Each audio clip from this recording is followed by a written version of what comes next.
behind the lock.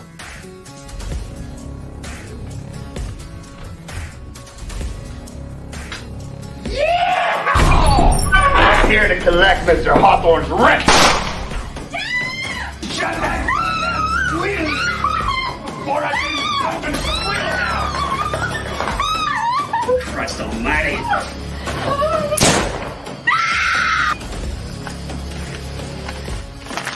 Johnny Fletcher busted into a farmhouse on his property. You bring me back that stuff to false. Well, well, look what we have here.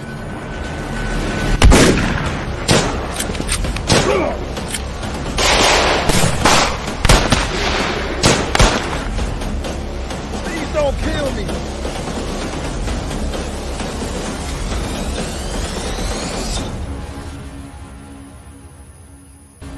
Gentleman John Fletcher! Damn it!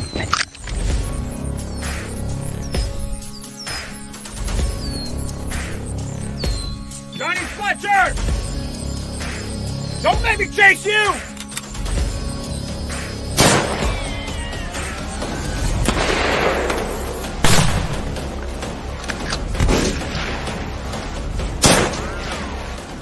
I didn't kill nobody. I didn't murder that family.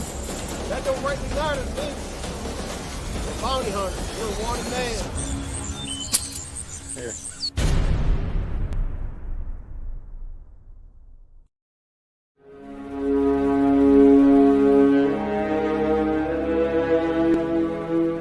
Out of the night that covers me, black is the pit from pole to pole.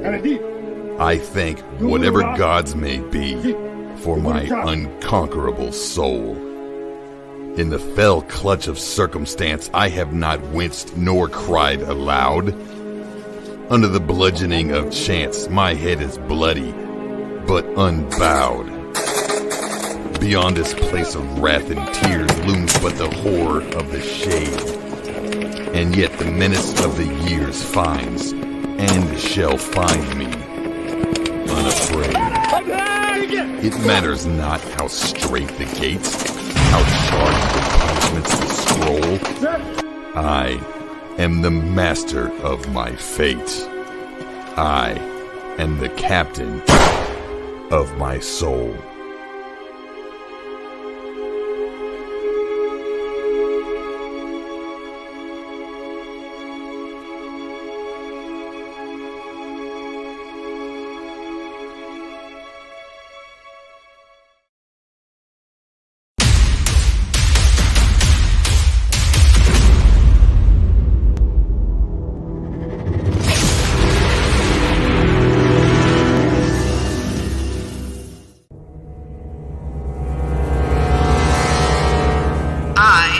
Nocturn. Stand down and no one has to die today. This only ends one way. They'll kill you all. Why not take your chances in a prison cell? Alright, I'm coming out. My lord, I have a report. Speak. Our latest assassination attempt on Lady Nocturn has failed.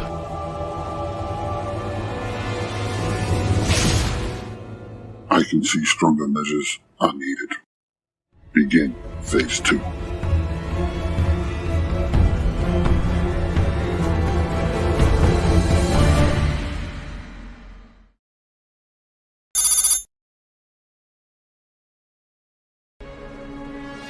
Captured! The notorious Lady Nocturn has been brought in through the valiant efforts of the Void Cobras. Get on the damn person. Prisoner, take 5 steps, then stop and turn to your right. But the pirates of Velix Mortis are far from defeated. My lord, I have a report. Let's cut to the chase, since we both know that this isn't a social call and you didn't come here to waste time. Fine. High Command is gambling that the attempt on your life by your so-called friends has made you willing to cooperate. Am I wasting my time now? What fate will befall the disgraced former pirate? The Minotaur sends his regards, traitor.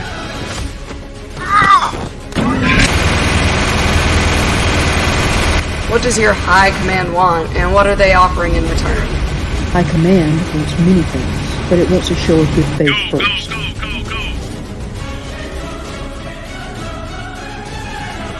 Fire Team 1, move up. Fire Team 2, covering fire. Bravo Team 1, push up. Bravo 2, give us support.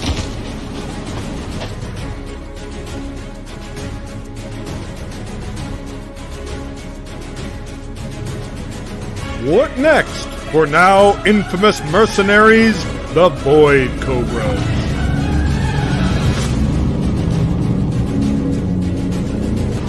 I want every last pirate I used to run with dead.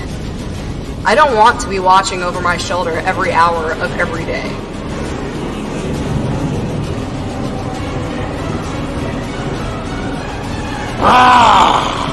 Now you die!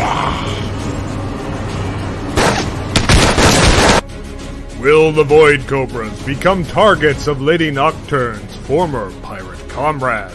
Attention, crash override. This is Freighter Ebony Hawk. My ship just lost all power and thrust. We're going down. Mayday, mayday, mayday. There truly is no honor among thieves. You rabble will turn on each other at the slightest provocation. Okay, fine. Moving past you. Find out on the next episode of Star Citizen Nocturn.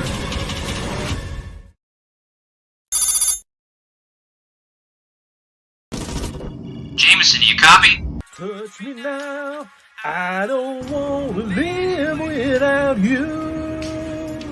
Nothing's gonna change my love for you. Jameson, we require immediate emergency extract. I don't know, man. It looks kind of hot over there. Oh, I've entrusted my life to idiots.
Okay, got it working, Sarge. Alright, Corporal. Good work. Follow me! Y'all remember what Sarge said? Stay together, keep comms clear, and heads on the swivel. Clear. Okay, we're gonna secure it, then sweep the entire ship for survivors. Channel, you take point. Doc, you're behind me. Corporal, you're bringing up the rear. Understood, Sergeant. Taking track.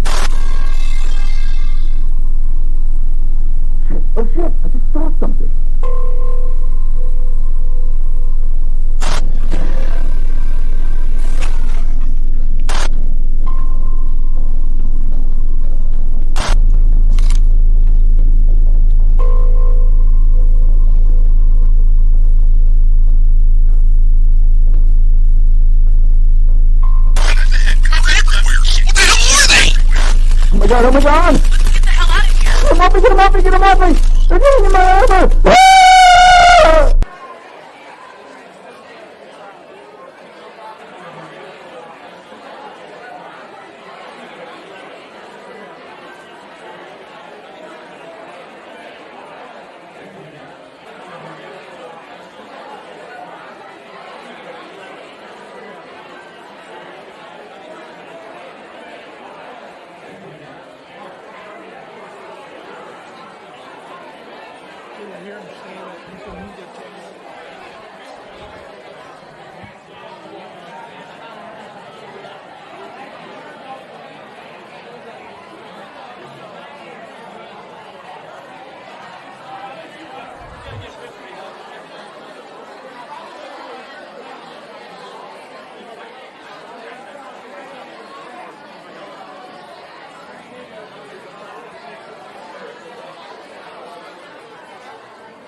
I got into collecting bounties when a gang of bandits bushwhacked my wife, my best friend Coyote, and me. Meet the Jones brothers. To take a look at the situation in which you find yourself. That's Joshua. Can have real bad. What's the Indian word for Next to him is Rufus the Doofus. Heck, I don't know. You're just trying to make me look dumb. All right, I want to Next see to rifles him is on the Lyman. ground. Remember those faces. And 6. You'll see him again. 8 hands praising Jesus. The other ones, well, ain't no use in introducing. They're all dead. Run!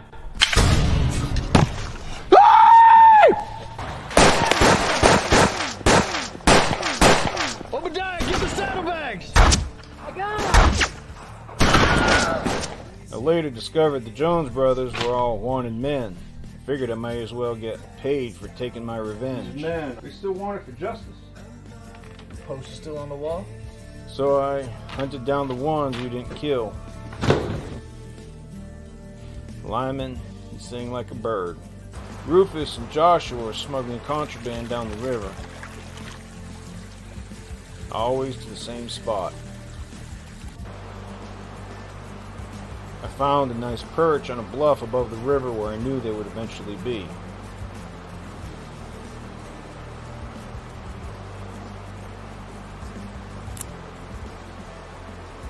During the war, I was a sharpshooter. Coyote's Whitworth came in handy.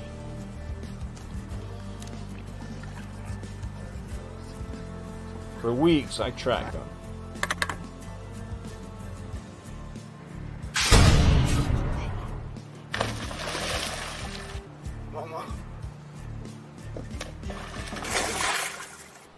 Then I killed them.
If you like our content, we'd appreciate if you'd like, subscribe, and get notifications. Help us extend our reach by sharing our video content. And if you want to help us beat the algorithm, also leave us a comment on some of our videos.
Fuck yeah, what is up, fam of Liberty? I got a whole plethora of people in the stream tonight. Joining us are going to be Admin Elo, Admin B, and Admin Matt from the Sons of Liberty team.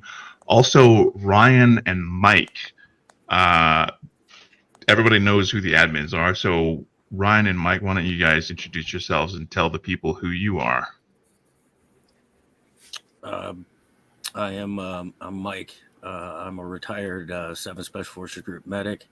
I deployed with Ryan recently, last year. I think it was a year and a half ago. But I retired out of 7th Group as a medic in 2018. I was medically retired, blown up by a mortar. So here we are.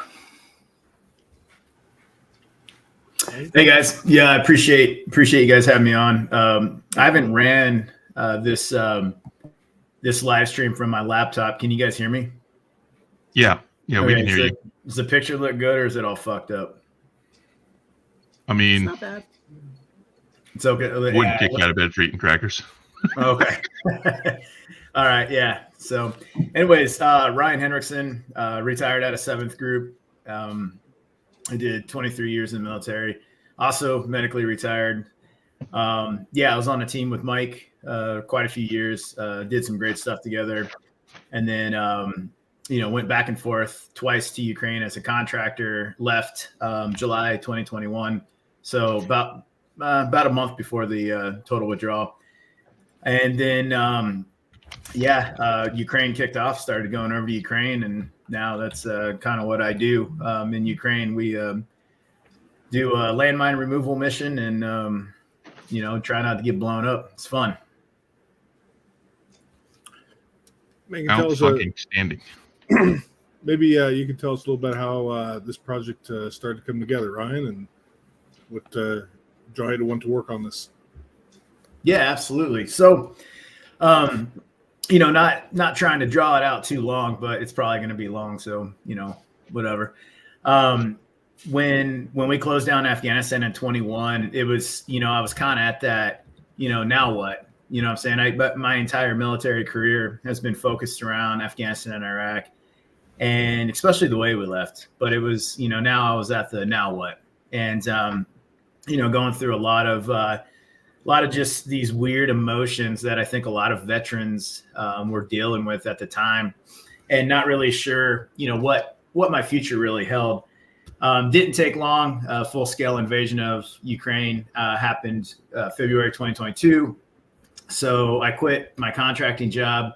I was supposed to be deploying to Syria, but I just, there was just something calling me to Ukraine. And so I quit my contracting job and I just went over there. And it was like a Robin Sage exercise to even, get to Kyiv at that time, in March of 22.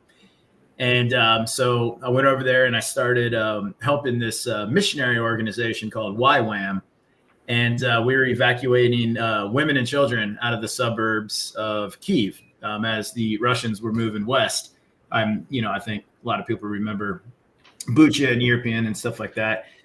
And so that was actually my first job, was working with the missionary organization that was based in Kyiv and evacuating women and children. So then April, as the Russians started to conduct their movement east, women and children and civilians started coming back to their homes to see, what was left. It's kind of, I guess this is a really bad analogy, so, forgive me if I piss anybody off, but it's like a hurricane or a tornado, and people start to come back to their homes to see what's left, how to start rebuilding their lives. Well, during this time when people were coming back, they started hitting all the landmines and the booby traps and the leave behinds that were left from either battle or as the Russians conducted their withdrawal to the east to slow down a pursuit or a counteroffensive. What do? You mine your entire area, and that's gonna slow down the Ukrainian mechanized units from being able to either be able to flank them or pursue them. And so civilians started hitting all these. In Afghanistan, I was decent at finding IEDs. My job on an ODA was an 18 Charlie. So special forces engineer, not the educated engineers that you guys may be thinking. These are dumbass knuckle dragging engineers. But, we find IEDs when we're deployed. And so I, had a relatively decent idea of what I was doing. Well, Ukraine's answer to these areas that were heavily mined was to basically deputize these different groups in the territory defense, which is, for those that don't know, the territory defense is like an extremely heavily armed neighborhood watch with not as much training. So now they're going amongst these units in the territory defense, because what the territory defense is like, okay, this is your town or your village or your city. Here's a bunch of guns. Here's some landmines. Don't let the Russians come past this part right here. And good luck. And so that's what the territory defense job was. Well, now it was, hey, this is your village, county, district, whatever it is. Now go out and remove all these landmines, without a lot of idea of how to do it. And so that's when I was like, oh, there's something here. So I started to link up with these different units and then training them to the best of my ability, and then going out and helping them out, because that's confidence right there. And that's something that, Green Berets are pretty well known for, is train, advise, assist. And after that first trip, I was like, all right, there's something here. So I went home, raised some money, because we're a 501c3. So it's all, we run off of donations. And went home, raised some money, and then came back with detectors and removal equipment, and then would work with a unit, train them up, vet them. All right, good to go. Work with them on the minefield. Yep, good to go. Donate all the items over to them. And I kept doing that for quite a while until Mike and I went over in 23, and we were kind of soloing it up, running around Kharkiv Oblast, doing basically non-technical and technical surveys. And so, again, not trying to drag this out or bore the audience, but real quick, non-technical and technical surveys is how you even figure out where the minefields are. So someone may say, well, I thought, you're supposed to document where the minefields are. Well, you're supposed to, and you're supposed to register them in the International Mine Data Action, or the International Mine Action Database, and all that good stuff. Well, it doesn't necessarily happen. So just figuring out where the minefields are is a pretty big step forward. And that's what a lot of the stuff that Mike and I were doing is just, villagers would say, hey, yeah, there's mines over here. And we would just walk for days and days and days until we either found mines or did not. And sometimes you stumble into a PFM1 butterfly minefield and you say, oh, there's hundreds of thousands of these in this field, because they don't just place in, 15, 20, 100. No, they're shot out of canisters, and each canister holds 72 PFM1 butterfly mines. And there could be there could be, I think it's 1 150 or something like that canisters on a vehicle, or however many in a helicopter. So we're talking like one vehicle can lay close to 12,000 of these little pedal mines in a field. So that's kind of what we were doing. I went back and couple, I think 3 more times after Mike, and we just started to I started to get just the stable Ukrainian demining partners, and now I'm working with a Ukrainian team, and we're just continuing to clear farm fields and agricultural areas, so we could possibly start getting grain to the ports, and then agricultural exports to these African and Middle Eastern countries that depend on it. So kind of boring, but it's very interesting. Not boring at all. I don't think anybody in the comments thinks it's that boring at all. No. What I'm going to let Matt pretty much run this show since he knows you way better than I do, but I just want to ask a couple of quick questions. Yeah. What is the wildest shit you've seen out there? In Ukraine? Yeah. Well, not going to go down any potential rabbit holes that can get me in trouble. So, damn, there's so many rabbit holes that can get me in a lot of trouble.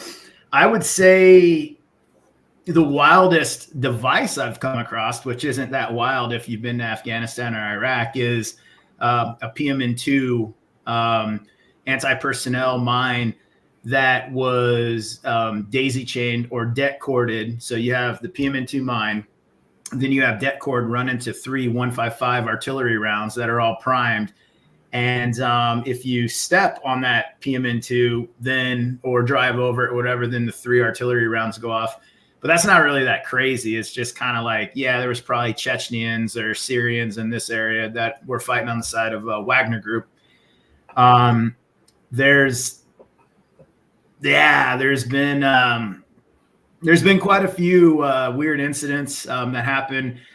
I remember when Mike and I actually were going to head home, and then my buddy was killed in Bakhmut. And so we went back to escort his body home because his family had asked. He's another Green Beret, retired Green Beret. And we were going to be escorting his body back to Idaho. Wagner Group in Prigozhin had captured his body, his remains. And there's a video that was circulating around Telegram for a while. Prigozhin said, he died a hero, and, we're going to put an American flag on him. And when we do the body swaps with the Ukrainians, well, apparently his guys didn't get the memo because I guess they desecrated his body, which then led to an investigation for war crimes, which, then led to this long drawn out process of trying to get his body home. And it just, in the end, it just kind of fizzled out. The FBI took over and that was it. But, that was kind of a weird situation. I also saw in the comments, somebody mentioned bouncing Bettys. Yes, OZM 72s, Palm 2s. My buddy Victor and Nemo, they were part of my first territory defense team. They were both killed by a Palm 2. And that's a bounding mine that basically you hit the trip. It's canister deployed, Palm 2, and it'll upright, and then it shoots these 4 tripwires out that go out 10 meters, and they're extremely sensitive. And so one of those Palm 2s had killed Victor and Nemo. And then let's see, there was, and then the OZM 72s. I've got a couple of videos that I posted of us. Mike was there. He flinched with the video when the OZM 72 went off, but that thing is a straight fucking killer. The OZM 72, when it's initiated, mostly via tripwire, but they can also put in a seismic fuse. And again, I'm not going to bore people, but basically footsteps within, I think it's like 5 to 8 meters of it will initiate the fuse, and then boom. Well, the projectile shoots out of the canister to about 1 meter, and then it explodes. And the kill radius of an OZM-72 is 30 meters, and the injury radius is 50 meters, injury or death. So this is one bad device. And when people ask me, they were like, what scares you the most in Ukraine when you're on a minefield? It would be the tripwire initiated devices, whether it's the MON 50s, which is like Claymore. They also have MON 90s, MON 100s, and MON 200s.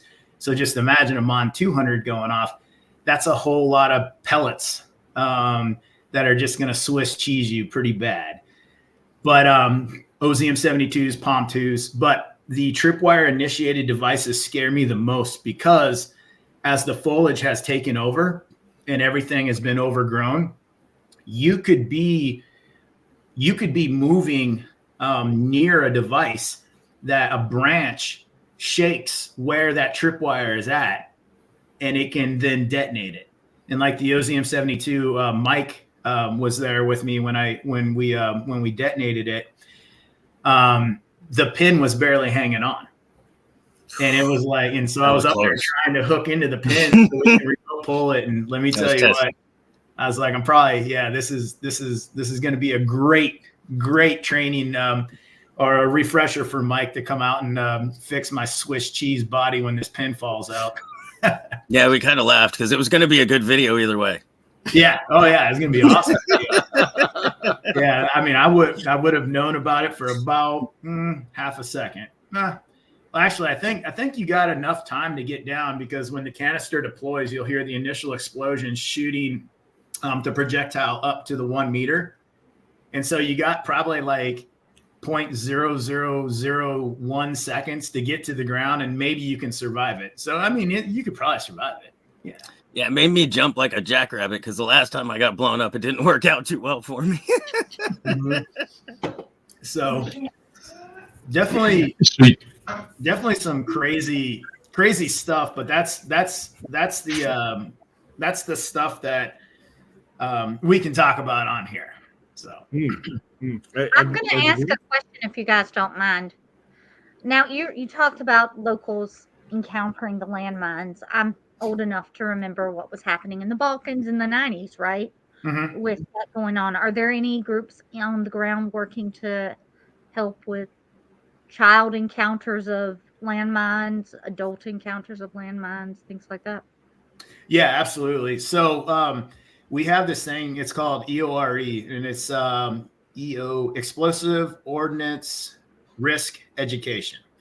And that's basically a bunch of groups going out to these villages and these farm areas, and you are literally holding classroom sessions with children, mainly about what not to touch, how to report, and all this other stuff. But then also with the villagers, hey, this is what this is how you report it, and then you go from there. But explosive ordnance risk education is huge, because there's so many mines out there, and there's so many areas that are affected that the government just cannot get to. So you have to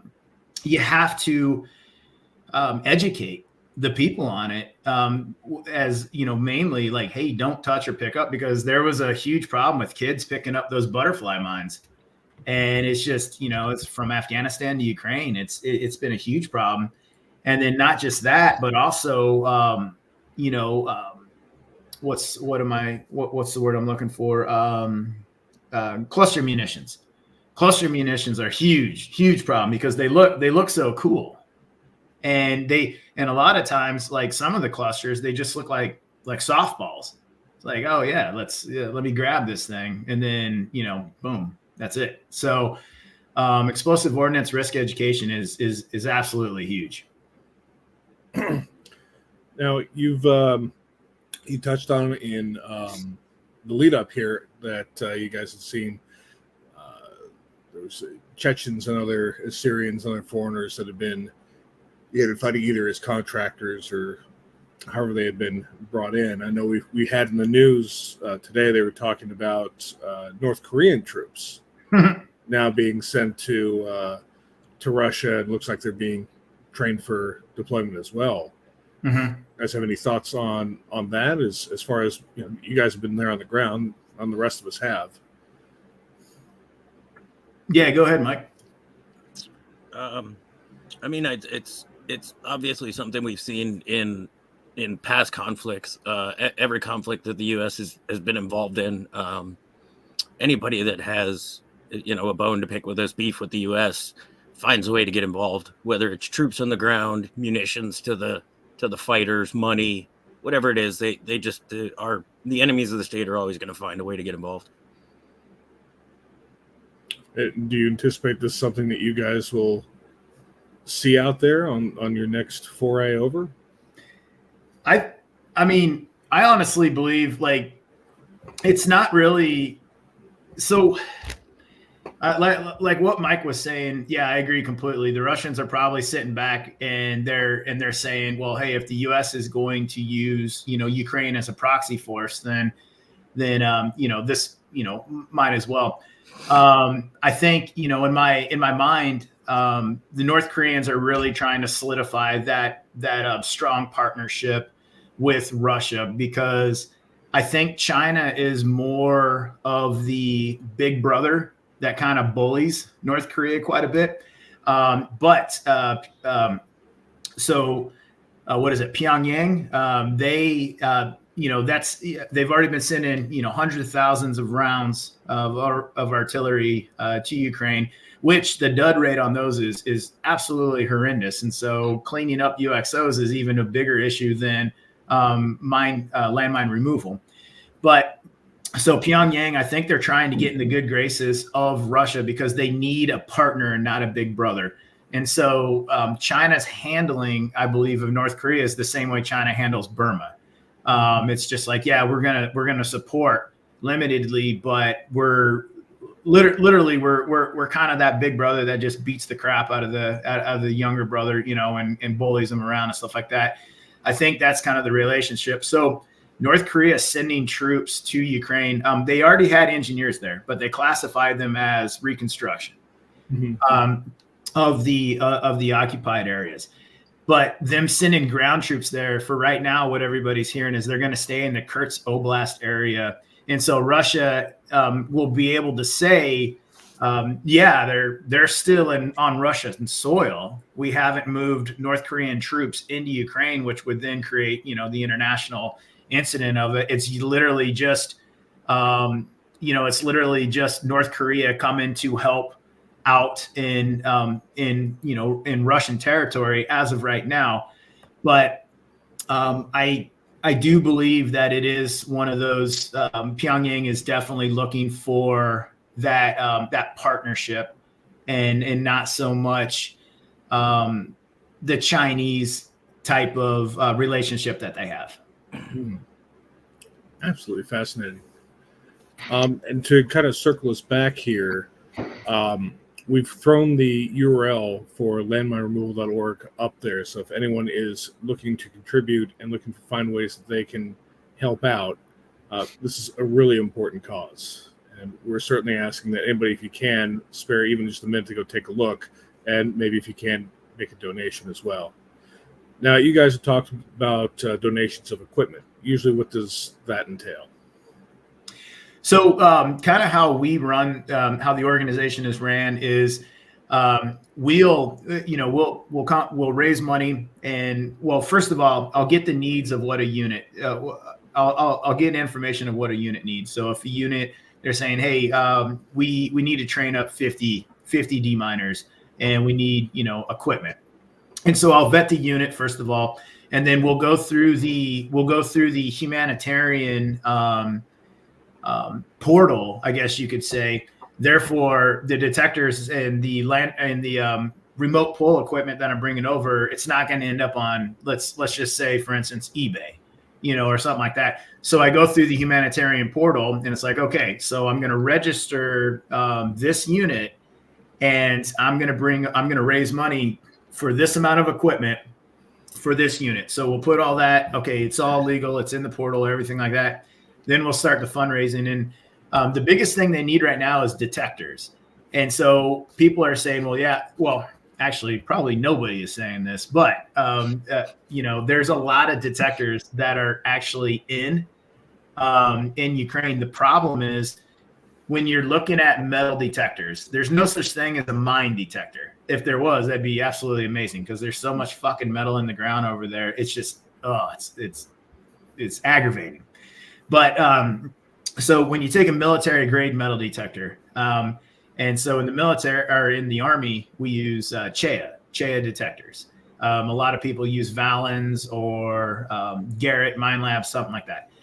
The reason why I bring CHEAs over there and I feel that they're the best detector and the best technology on the market for that environment is the same reason why the U.S. military switched over to CHEA detectors. And that was when, let's say we are doing a route clearance in Afghanistan. We see something that doesn't look normal up there in the road. So it's like, okay, we have all of our jammers that are on. Why? Because we are concerned with remote control IEDs. Somebody's sitting up on a hilltop waiting for us to pass one, target reference point or a flag in a tree, for instance. And then they dial that last number, boom. And so the area is jammed. So you can walk up there without the threat of remote control IEDs or remote control initiation. Well, most detectors besides CHEAs cannot work in a jammed environment. They're pulse inducted detectors. So CHEA detectors are continuous wave, which means we can work in a jammed environment. So why do I say all that? All of Eastern Ukraine is basically a jammed environment because of all the drones, right? So when you're out there anywhere close to the front line, you could be getting all kinds of positive, false positives or false negatives, which is really dangerous. You could be getting all kinds of chatter off your detector to where it's almost better for you just to lay on your belly Rambo style and go with a bayonet and move forward. And so that's the reason why, I raise money and I bring over the detectors that we do. So when I have a unit that needs them, again, go through the vetting process to make sure it's actually going to, a legit unit, and it's not gonna fill into a warehouse somewhere in Lviv or Kyiv and then disappear into some oligarch's pockets. But we vet them. Then I come back and I raise funds for it. Once we have enough funds for the mission and the detectors, purchase the detectors, and then start the movement back to Ukraine. Go through the whole humanitarian process at the border, which is getting a lot quicker now, and then make it out to the unit, train them, advise them, assist them if they want it on the minefields or if we're allowed to, depending on where they're at on the front lines, and then find another unit with needs and do the process all over again. Oh, we donate all the equipment to the unit. So it's all donated over because that equipment stays in country, stays on the minefields, and it's used to continually remove mines after, I've gone back to Florida and just deal with hurricanes. And about how much equipment have you been able to get donated to them? So I've brought over, I'd have to go to the website. We have a number counter on there, but I would say 200 and or maybe 300 detectors and trained 300 and some odd guys, or maybe it's 200 and I don't know. It's on the website. It's I think it's over 250. But yeah, we're close to about $750,000 in equipment donated so far. That's, and those are all off the donations and people, opening up their hearts to help us out, help out this mission. Lately it's been pretty rough. Elections are coming up. We just got smashed by 2 major hurricanes, and there's a lot of rhetoric, which some of it I agree with. They're like, "Hey, look, man, I need to pull my support, or I need to pull our donations and start helping out with the hurricane and stuff like that." And I'm like, absolutely, yeah, 100%. I agree with it completely. There's other, false rhetoric where people are saying, oh, well, our taxpayer dollars are going over there doing X, Y, and Z. It's like, it's not. It's the military industrial complex. And there's a lot of us cleaning out our arsenals is what's going on. A lot of Gen 1 and Gen 2 equipment is heading over there, making room for Gen 4, Gen 5 for us, for the potential of a of a catastrophic conflict with won't name any names, but I'm pretty sure people got an idea of some countries that we could end up having a fist fight with. Yeah, and I went this summer to Dragon Con, as they do, and they had a whole panel on this, and because I'm a big old nerd, I went and hang on, I'm gonna sneeze. No, I'm not. Okay. I went and listened to them talk about it, and one of the things they talked about is how we can't really give some of the more advanced equipment because it also requires a level of support that what we don't have the ability to help them with. So is that the case with this Gen 1, Gen 2 equipment or not? Well, I mean, I'm not a part of the military industrial complex at all. I just went to the AUSA conference in DC last week, and I'm telling you, there's some shit out there where I'm like, wow. But this is my uneducated country boy back ass opinion, not anything else, but just Ryan Hendrickson's opinion. So yeah, everybody, that was the disclaimer. I believe that one of the biggest reasons why we're not sending over a lot of the more advanced stuff is the very real possibility of it being captured. So that's a huge issue right there. Why do you want to give the Russian? Why do you want to tip your hat to the Russians? So that's number one. Number two, just like you said, sustainability. How, Afghanistan ran into that. It's like, well, look at all this equipment, we gave you guys. And they were like, yeah, okay. We have no mechanics to work on these helicopters. We have nothing. We can't fix, any of this stuff. But we definitely know how to work on Toyota Hiluxes with a dish mounted to the back. So we're going to continue with that. And so that's a lot of the problem. Like what people don't understand is when it comes to weaponry and vehicles, especially mechanized, the most important part of all of that is not the trigger pullers. It is the guys that are in the back that take care of all this equipment. They're trained on all these Cumming diesels and everything like that. That is the most important part of operations is the backside support. It's huge because if you don't have competent backside support, then it's only a matter of time before that mission before that equipment is zeroed out, and then what? So it's huge. We got a question from the comments. Oh, Matt, you got it. Never mind. Go ahead. I'll shut up. Got a question from the comments from Da Pickle. Can you fly into Ukraine, or do you have to fly into Poland and cross overland?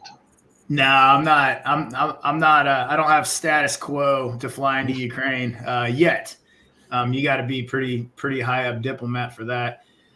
So yeah, we fly into Poland, and I store my vehicles in Poland there. So we fly into Poland, and however many people are on the team or whatever, we're bringing over, we just load up and drive over. It takes about 2 days to get to Kharkiv. Most of the time because I stop off in different areas to visit friends and stuff like that. But yeah, no, it's Poland to Ukraine. This next trip, we are looking to buy an ambulance and another 4x4 pickup truck for the mission. So I'm probably going to buy the ambulance in France, which means then I'll fly to France, pick up the ambulance, and then start the road trip over. But it's not. It seems like it's crazy long, but literally crossing through Europe is like driving west to east Texas. I mean, I was like, wow, I forgot how many days it took us to get to Italy from, Mike and I literally drove from 3.5 days. Yeah, but we were I get stopped that around reference. to see stuff and stuff like Oh that. yeah, we for sure enjoyed that trip. That was a beautiful drive. Yeah. But yeah, no, it's we just I fly in and drive over. So Yeah, and Do you guys need a former military intelligence guy? yeah, I mean, possibly. And Depends that's half on of what everything. finding the landmines was for us was just human intelligence in the villages. Yeah. About how big are the teams you take over? Just so everybody has a frame of reference. About how big are the teams? The number of people that you take to go in to do this? It all depends. Because it depends on donations. Because we've dropped in donations so much. Probably this next trip it'll be me and one other person. But the bulk of our manpower is our Ukrainian team. So our direct partner is the Relief Coordination Center, Kharkiv. And so that's our demining team that's over there. They're all Ukrainians. And then we're also partnered up with the Mine Action Coordination Center, Kharkiv. So really the Western footprint that we need to bring over is basically, hey, how many guys do I need to help me, get all this equipment and vehicles or whatnot over there? That's literally what it is, because the bulk of the demining is done by the Ukrainians. They're not trying to, they've kind of switched from letting, Westerners run around and do their thing. They've switched over because they just don't want the casualty. They don't want, a bunch of injured or dead Westerners on their hands that don't have a contract with the armed forces of Ukraine, if that makes sense.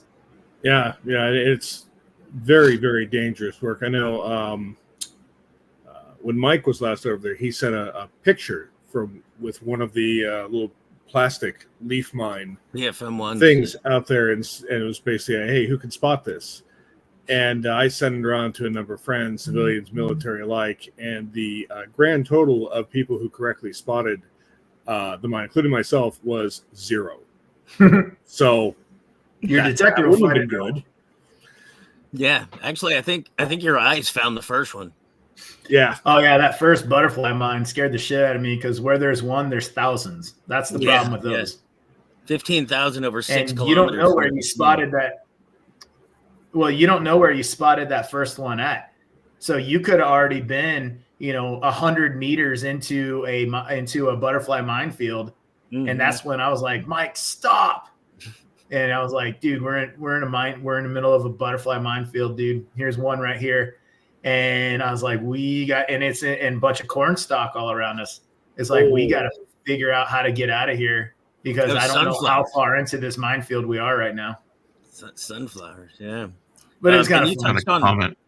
Ryan touched on it a little bit, but he mentioned barely they're working through the Ukrainians to help build their forces. I know that's another big aspect of one of the things Ryan does is the veteran aspect, and not just working with U.S. veterans, but I know one of his goals is to build the Ukrainian veterans that now are coming back from fighting, looking for a job, build them up and get them into the landmine removal, craft with him, and train them up and get them doing, the good work over there to force multiply. And I know that's a big thing for him, and he does a lot of work with veterans. So I don't know if you want to touch on that at all, right?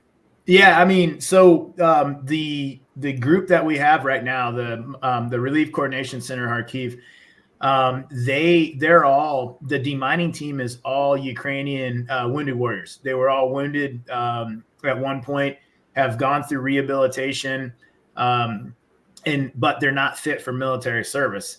So these veterans are, a lot like us. They're sitting there and they're like, well, now what do I do? Well, I used to work at this level, defending my homeland and everything like that. Now what? Well, let's also look at the U.S. veterans. So U.S. veterans, with the close of Afghanistan and how everything went down, you have a lot of veterans that are saying, now what? And they're going through a lot of like, what's my purpose? What's my sense of service anymore? And so this was kind of it kind of fell into place at the right time, because our organization is U.S. veterans, and so you have U.S. veterans that are working with Ukrainian veterans, all in pursuit of a mine-free Ukraine. And what that does, not only for the Ukrainian veterans that can no longer serve in a combat capability, is it's given them the chance to continue to serve their country at a decent risk. There's a little risk to it, but they're still able to serve their country in something that is going to be plaguing them for over 100 years, and that is the landmine crisis. And then on the flip side, you have U.S. veterans who are able to go over to, to this foreign area, and they're able to be basically high-risk humanitarians. They're going over there to help. And that gives, like, helping other people. It's weird because I had the opportunity to go over there in the very beginning, and it's like, let me save the world. I was a Green Beret, so maybe I am John Rambo. I'll take a gun and I'll fight off the whole Russian military. And then I was like, I don't really like artillery. Yeah, it's not. I'm not. Yeah, me either. I don't really like this. So I kind of evolved from that, but the satisfaction and the sense of purpose and fulfillment I got from just helping other people. Right now it's landmine removal just because that was the need at the time, and I had an idea of how to do all this from Afghanistan. So I just, I started to fill a gap that the Ukrainians needed, but it could have been anything. But people are saying, there's a lot of help that's needed here in the United States. Why do you go to Ukraine to do it? And it's like, well, I agree with that completely. But with veterans, veterans are wired a little bit differently. And what I mean by that is there's a need to go to homeless shelter and dish out food, or go volunteer, at an animal shelter or something like that. Love it. Absolutely. But veterans got to have this, there has to be a little bit of risk and a little bit of adventure involved. Like, you can actually see, the second and the third order of effects of what you are doing in that country. And it could be evacuating civilians out of war-torn areas. It could be, removing landmines, or going to bring food to people in villages in eastern Ukraine that are cut off. They're near the front lines, but no one's coming to support them. It could be in Burma. It could be in Sierra Leone. It could be anywhere. But veterans are wired a little bit differently because of our service, especially special operations veterans. And so that's, I started to see, the work that was happening in me, the positive changes that were, after the disastrous withdrawal from Afghanistan, the positive changes that I felt in my life, and how I got this sense of service again, this sense of purpose again, after, some really dark times after, leaving Afghanistan in July of 21.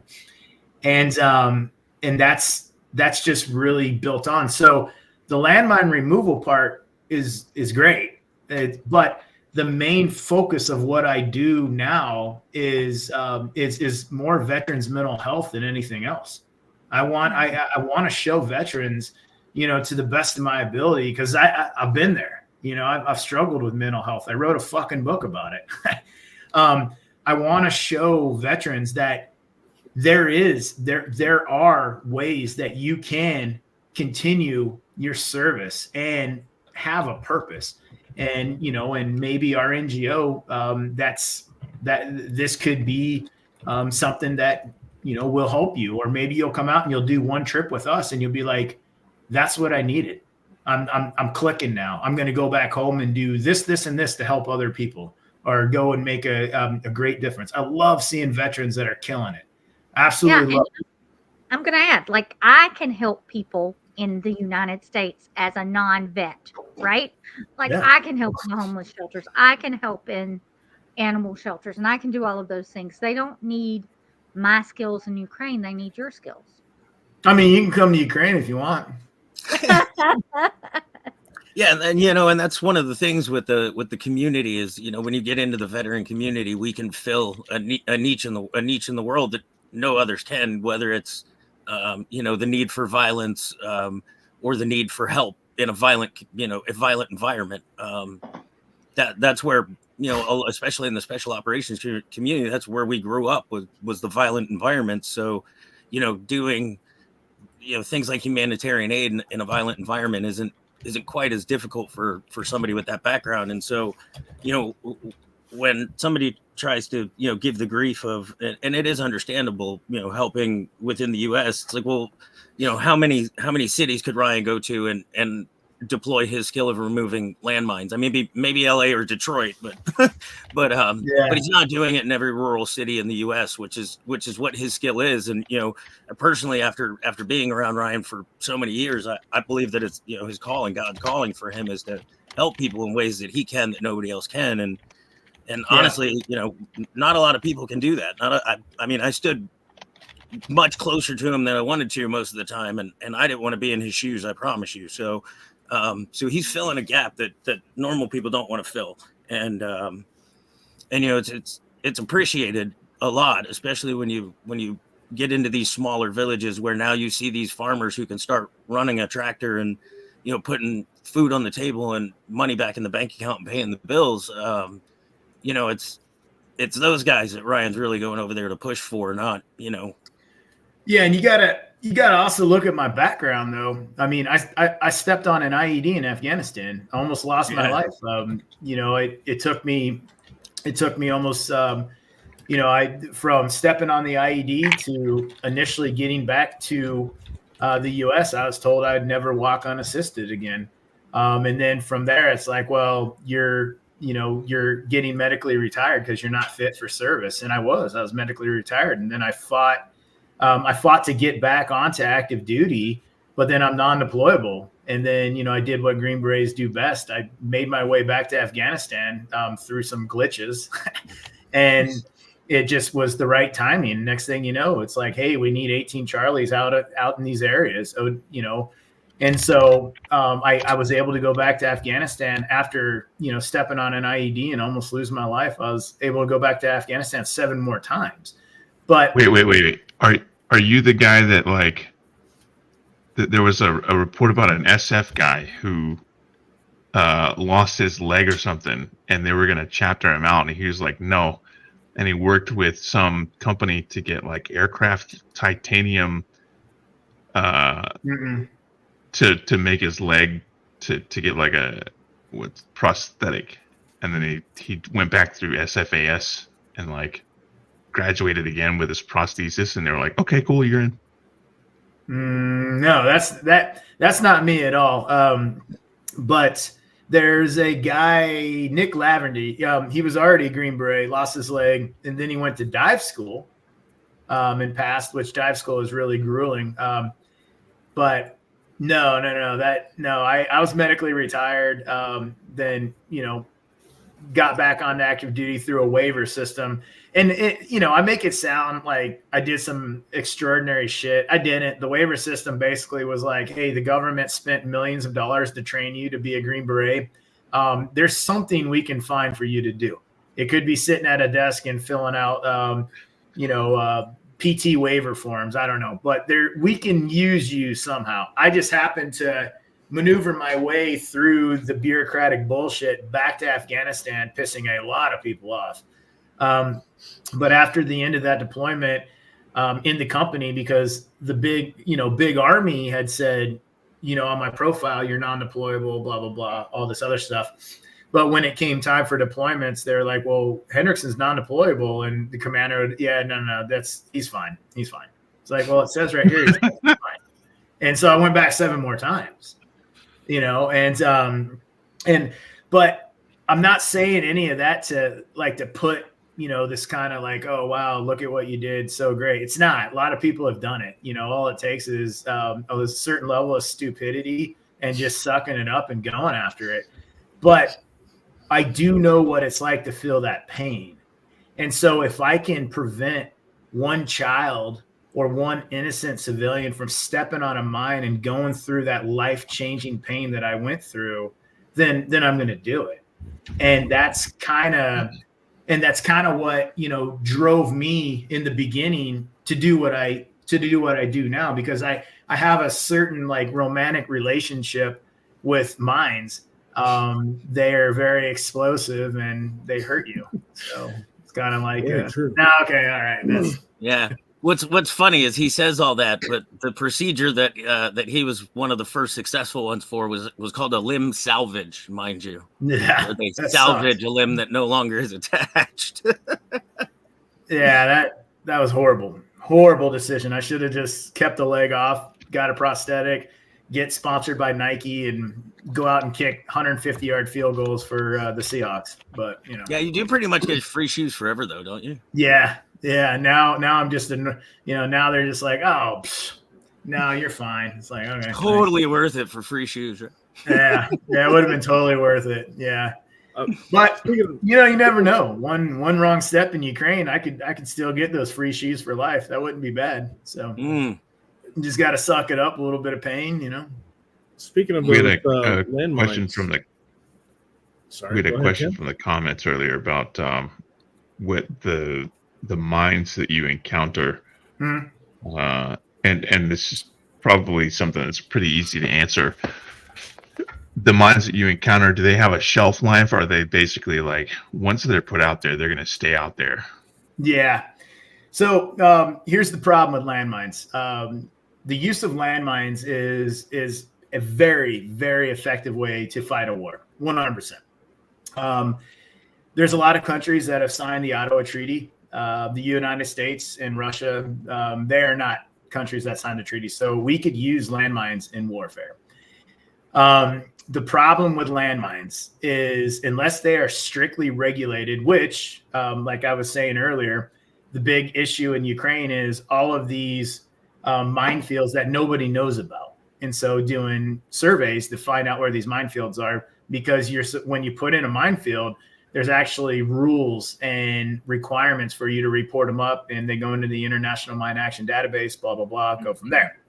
And then there are also rules on removing these minefields as well. So the use of mines are extremely effective because they're terrain denial. And landmines, everybody knows about Ukraine as far as like trench warfare, World War I in 2024, drones, mechanized artillery. That's what everybody knows about Ukraine.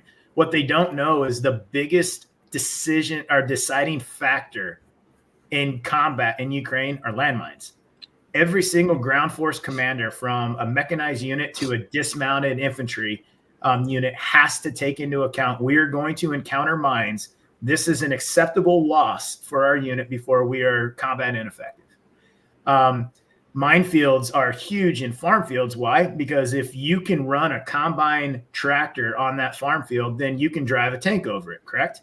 You can run mechanized units over these farm fields, which make great avenues of approach for attacking trench areas.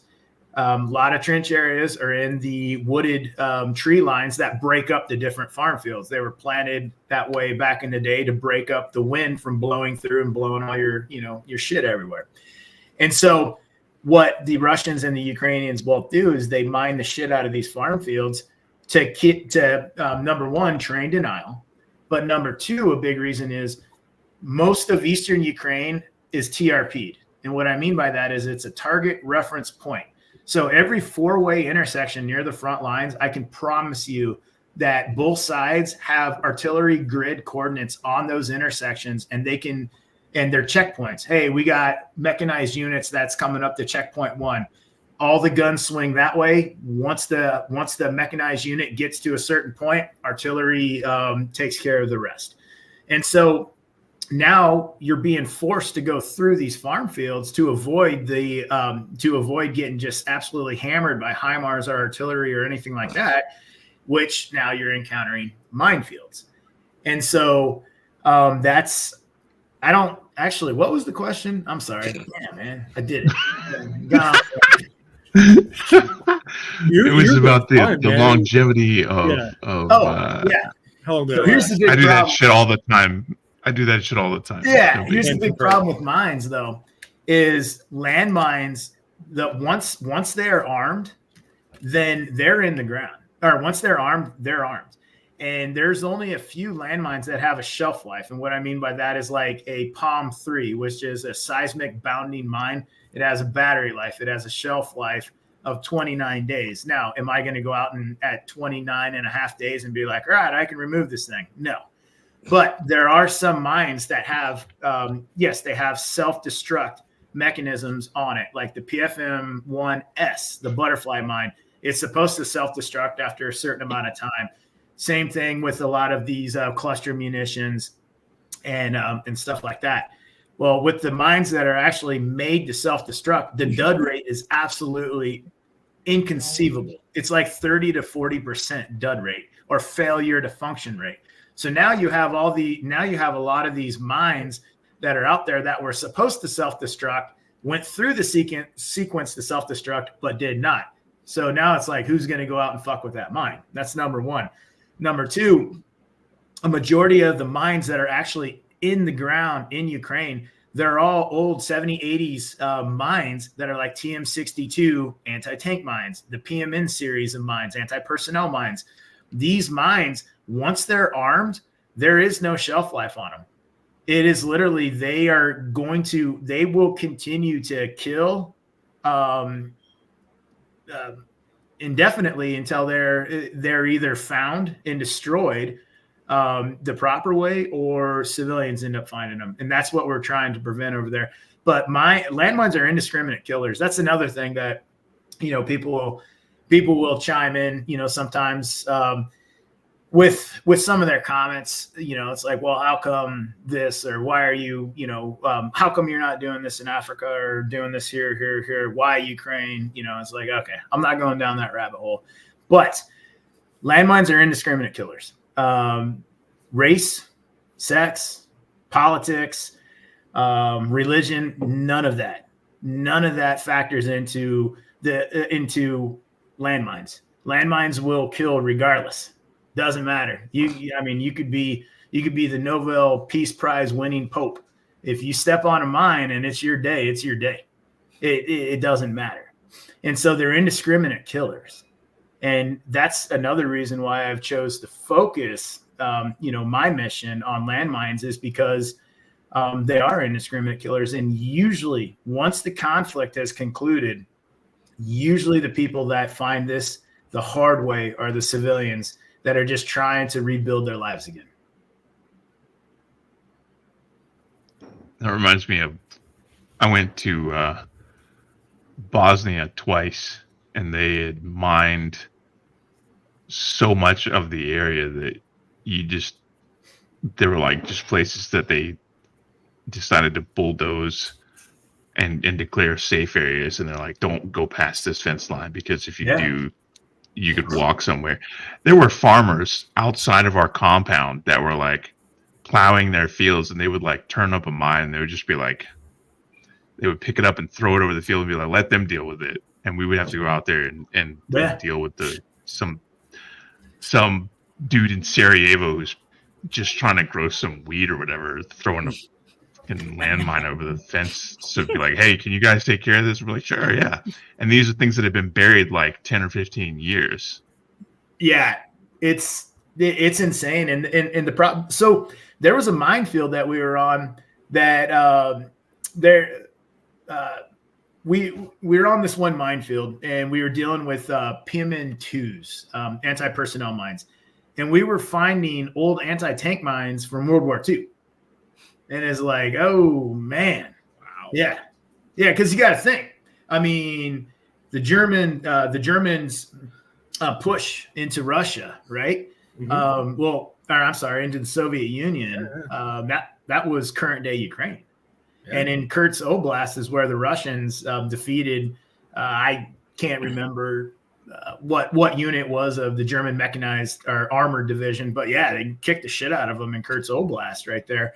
Well, all those areas are mined, and where I live at, or where I work out of in Kharkiv changed hands between the Russians and the Germans, I think, a few times. And a lot of those areas are completely, like, they're still dealing with World War II stuff. It's insane. I know sometimes we see on the news of people finding unexploded ordnance, mines, etc., just in France and Germany, even places that didn't see heavy action, let alone in Ukraine, whereas, to your point, was a major avenue of the invasion into the Soviet Union, as well as the Soviet push into Nazi Germany. Yeah. So Yeah. they really stick around. Oh, yeah. Forever. Indiscriminate killers. And the fact is, literally all of Europe was a battlefield pretty much in World War II. Most of Russia. And World War One. And there's been a lot of fighting over there. Yeah. There's a lot of ethnic tensions in Europe for sure. Like I mean, working in Afghanistan and deploying there all the time, they talk about tribalism, but it's the same thing in Europe. We had a question in the chat there about how these mines are being deployed. I believe you touched on that earlier. There's a ton of different deployment methods. Like TM62 anti-tank mines, you can vehicle lay them where they actually have mine machines that'll come out. It'll punch a hole in the ground and a mine slips out the back, and then sappers come behind and they just arm them. You can hand lay them. Anti-personnel mines, they could be shot out through rocket canisters, mortars. You hand lay them, like literally PMN4s. You just click it. You got 30 or 45 seconds till it's armed, and you have a bag of them, click it, throw it out. About 30 seconds later, it's armed. Click it, throw it out, and the PFM1 butterfly mines, those have to be canister deployed. But that can come from rockets, that can come from mortars, that can come from artillery, that can come from helicopters, or these machines. It's like a UX MV62 or something like that, it'll shoot out close to 12,000 of the PFM1 butterfly mines in just one pass of a field. And it'll shoot them out from the vehicle to where they lay. It's 100 meters. So, and again, I haven't, been on these vehicles and been like, yeah, let's do this. This is just doing research, so you kind of know what you're dealing with if you encounter these butterfly mines. There's also, there's basically majority of the mines that are on the field are either going to be machine, canister, or personnel laid. But yeah, there's no end to the imagination. And I see somebody that in the comment just put drones. Yeah, they've literally have attached TM62 anti-tank mines to drones, and they'll fly a drone to a certain place and drop this mine. And someone that was like, this route was cleared yesterday, kaboom, not cleared anymore. So, or maybe it is cleared. They hit it, good job. So. Yeah, I think there's about a 5-minute delay on the stream versus the comments, so you may see stuff popping up as a new comment that we talked about 5 minutes ago. We have one right now. Do you both speak Ukrainian a little to communicate, or do you just use English? No. Google Translate is an absolute godsend. Now, there's a company that sent me over these translators, and it's literally like you put the earpiece in, and you have a little microphone, and the guy talks to you, and you can understand everything he's saying. Then you can talk in the microphone, and it'll go back to them, or guy or girl, sorry. But mostly it's Google Translate, and then our interpreters.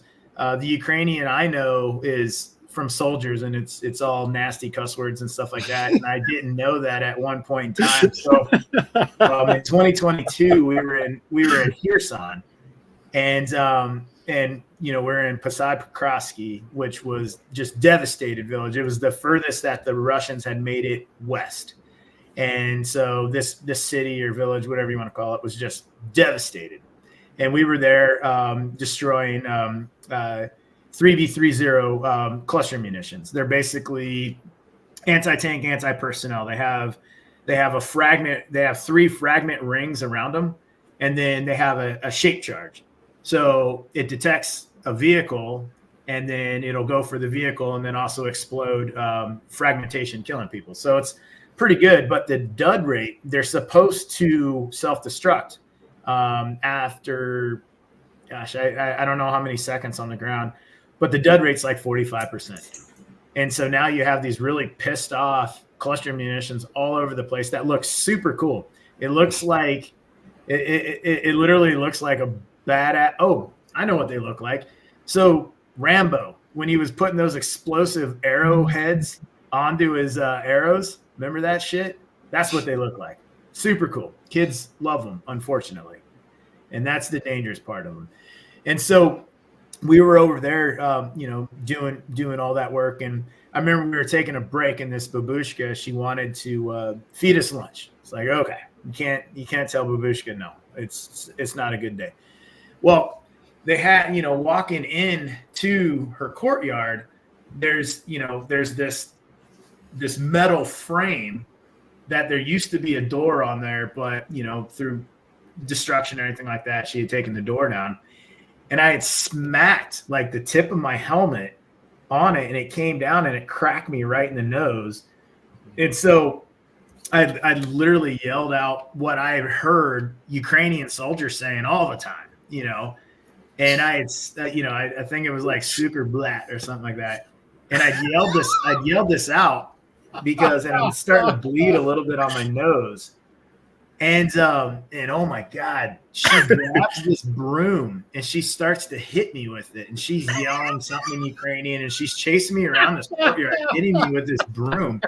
And I didn't know what I said. And the team that I was with, they're all just sitting there laughing. And I was like, what in the fuck is going on here? Like, does she not like Americans? Like, what happened? And he told me, he's like, you just called her a bitch whore. And I was like, oh no. And I was like, but you guys say this all the time. They're like, well, it means different when it comes to different settings. Like, this could mean fuck, when artillery's coming in at us. And I was like, oh, okay, you guys are yelling fuck all the time. Like, oh, okay.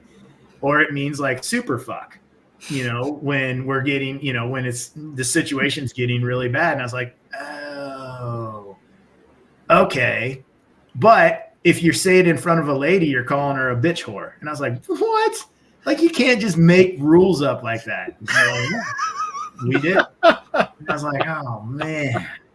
So yeah, I called a babushka, a grandmother, a bitch whore. Yeah. My bad. So definitely there might be a little bit of ground to cover on the language barrier there.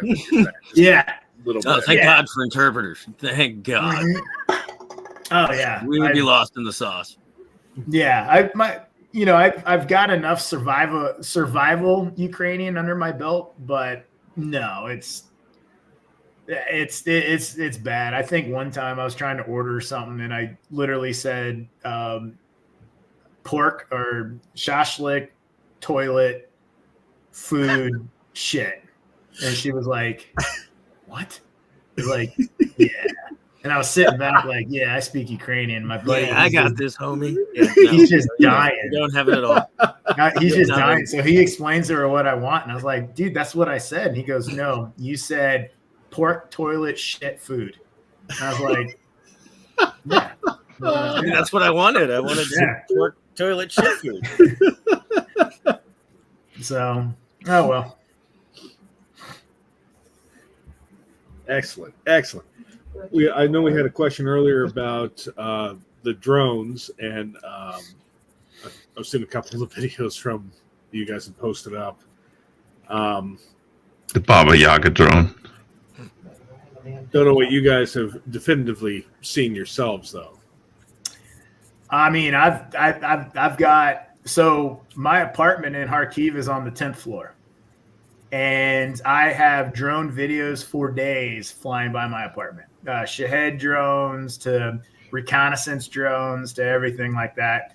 And I've also had the Ukrainians take a Shahed drone down probably like 300 meters from my apartment window. They shot it down and it exploded and it just rocked the apartment. It was awesome. But yeah, so I definitely have like the front row seat with my apartment in Kharkiv because it's right in the center of Kharkiv city. So everything that's passing over Kharkiv city to the front lines, yeah, I got front row seats to it. So, and we'll there's this app that we're on that they'll send out warnings. They're like, and if you got the 3 triangle warnings, that means it's coming for the center of the city and all this other stuff. So usually what smart people do is they're like, oh, I should get to a bomb shelter. The problem with that is if you go to a bomb shelter every time there's a threat, just don't leave the bomb shelter. Like, you're never going to leave the bomb shelter. What I do is I was like, oh, photo opportunity, because all of my 10th floor apartment is windows. It's great. And so I'm like, well, if I'm going to eat it, I'm going to eat it. So what I'll do is I'll put on shoes in case the glass gets blown out and I can, at least walk around. And then I'm like, well, let's see what they got in store today. Is that incredibly reckless and stupid? Yes. Did I ever say I was not reckless and stupid? No. So. Do you remember that night we stayed in Chernobyl, the night the hotel shook? Oh yeah, everyone's like, Chernobyl, nothing ever happens here.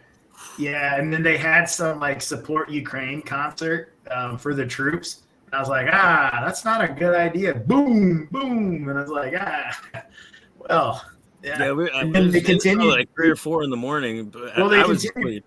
No. It was that was the second barrage. The first barrage was before curfew. That's right.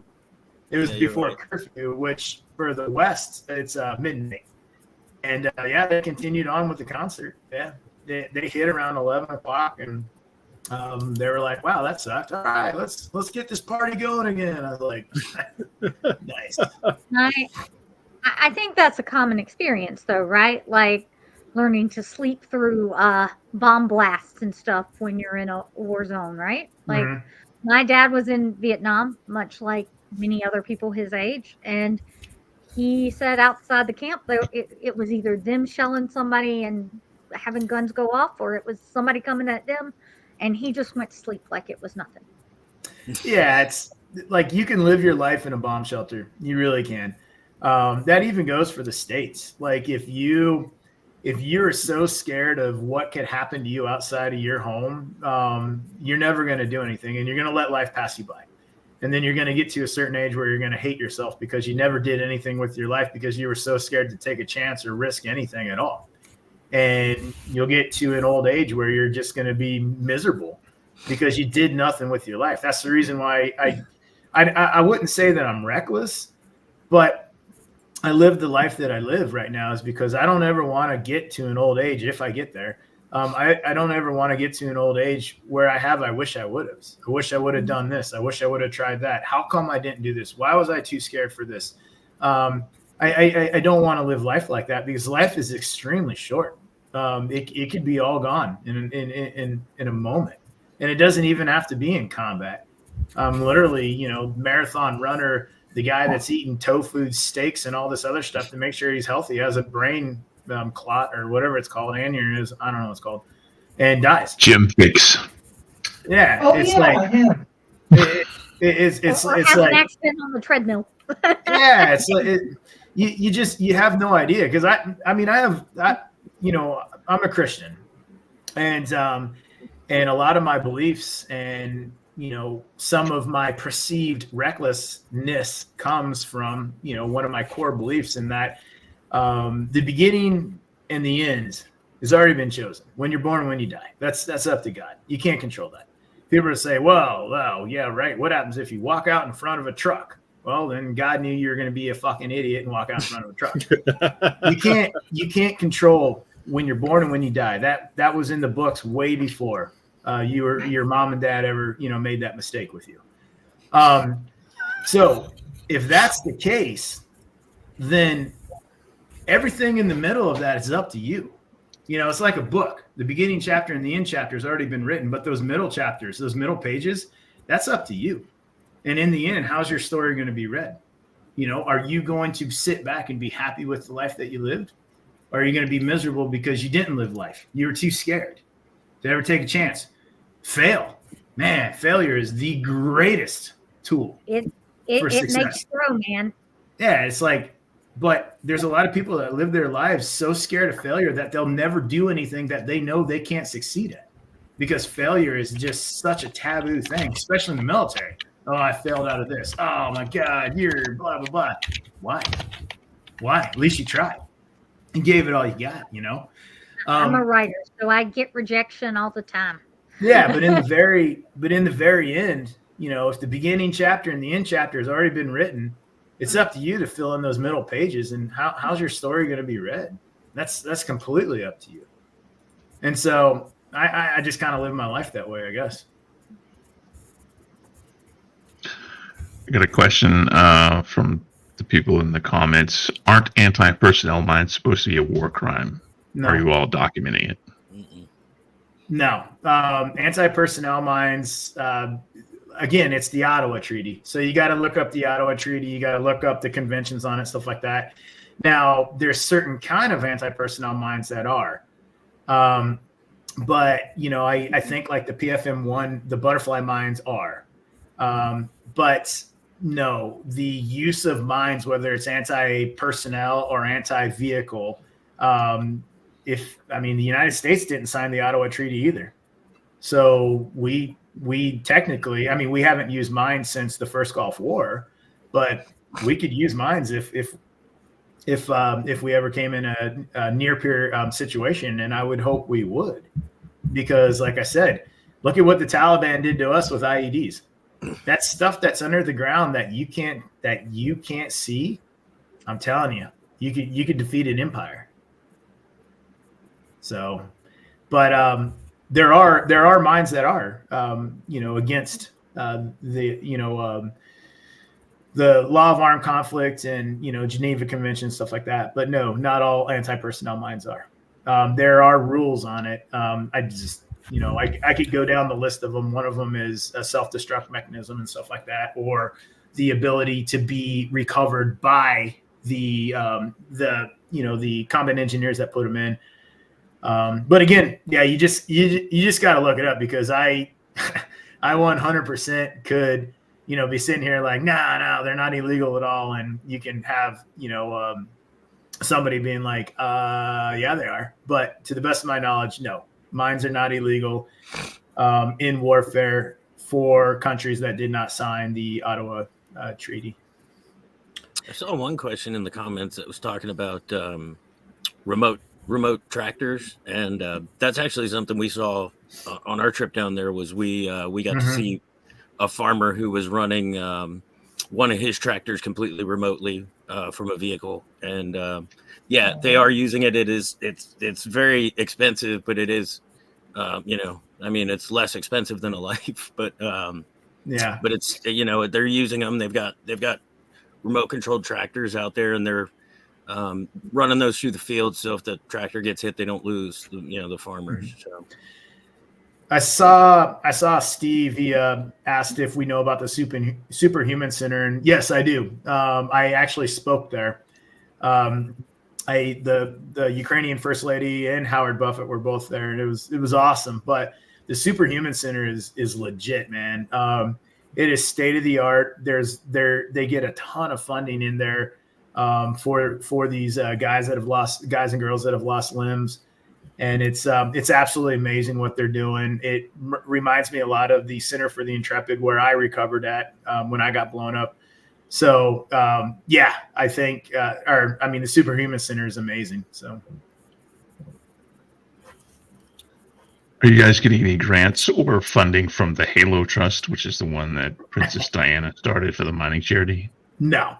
Love what Halo's doing, but I don't think they love what we're doing, which is fine.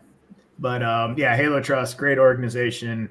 Halo USA, great group of guys. Or I'm sorry, great organization. But people get very possessive over we're a new organization that is starting up into something that like Halo Trust started. Halo Trust put they basically started this whole demining thing, this humanitarian demining thing. Was again Princess Diana and everything like that.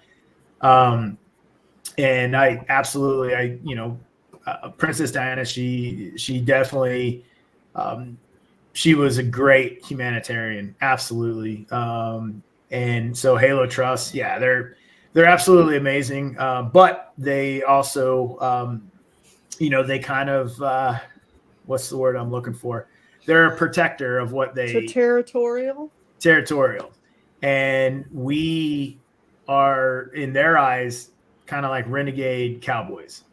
These American renegade cowboys coming over here, blah, blah, blah, blah, blah.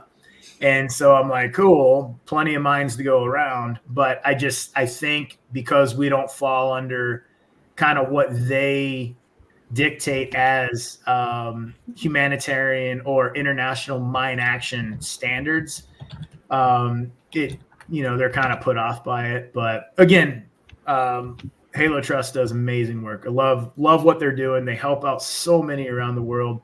Absolutely amazing. One day I would love to be a quarter of what they are. Just amazing organization. But no, we haven't. No support from them as of yet. I mean, he so your website is. Oops, sorry. Go ahead. Your website is landmineremoval.org. Correct. I have to keep pinning it and unpinning it every time somebody asks a question. So. Yeah, so I think it's just it's a different type of engagement of the removal. Ryan is a very specific target removal. Whereas once Halo Trust and their organization takes over an area, they are much more structured in the way that they have to clear and remove. And obviously Ryan follows all organizational rules through IMAS and everything. And he's much smarter on it and able to give all of the rules than I am. But I do know that just watching him work, his approach is a little bit different. And I just feel his more direct approach is what why he really hasn't seen money from Halo or a lot of support from them. I think it's just a different approach. And speaking of the organization, where do you go from here as far as your mission? I mean, I'll be heading back to Ukraine towards the end of November. Again, we are trying to purchase an ambulance, which our team needs. Because according to Ukrainian mine action standards, which is what we follow Ukrainian mine action standards.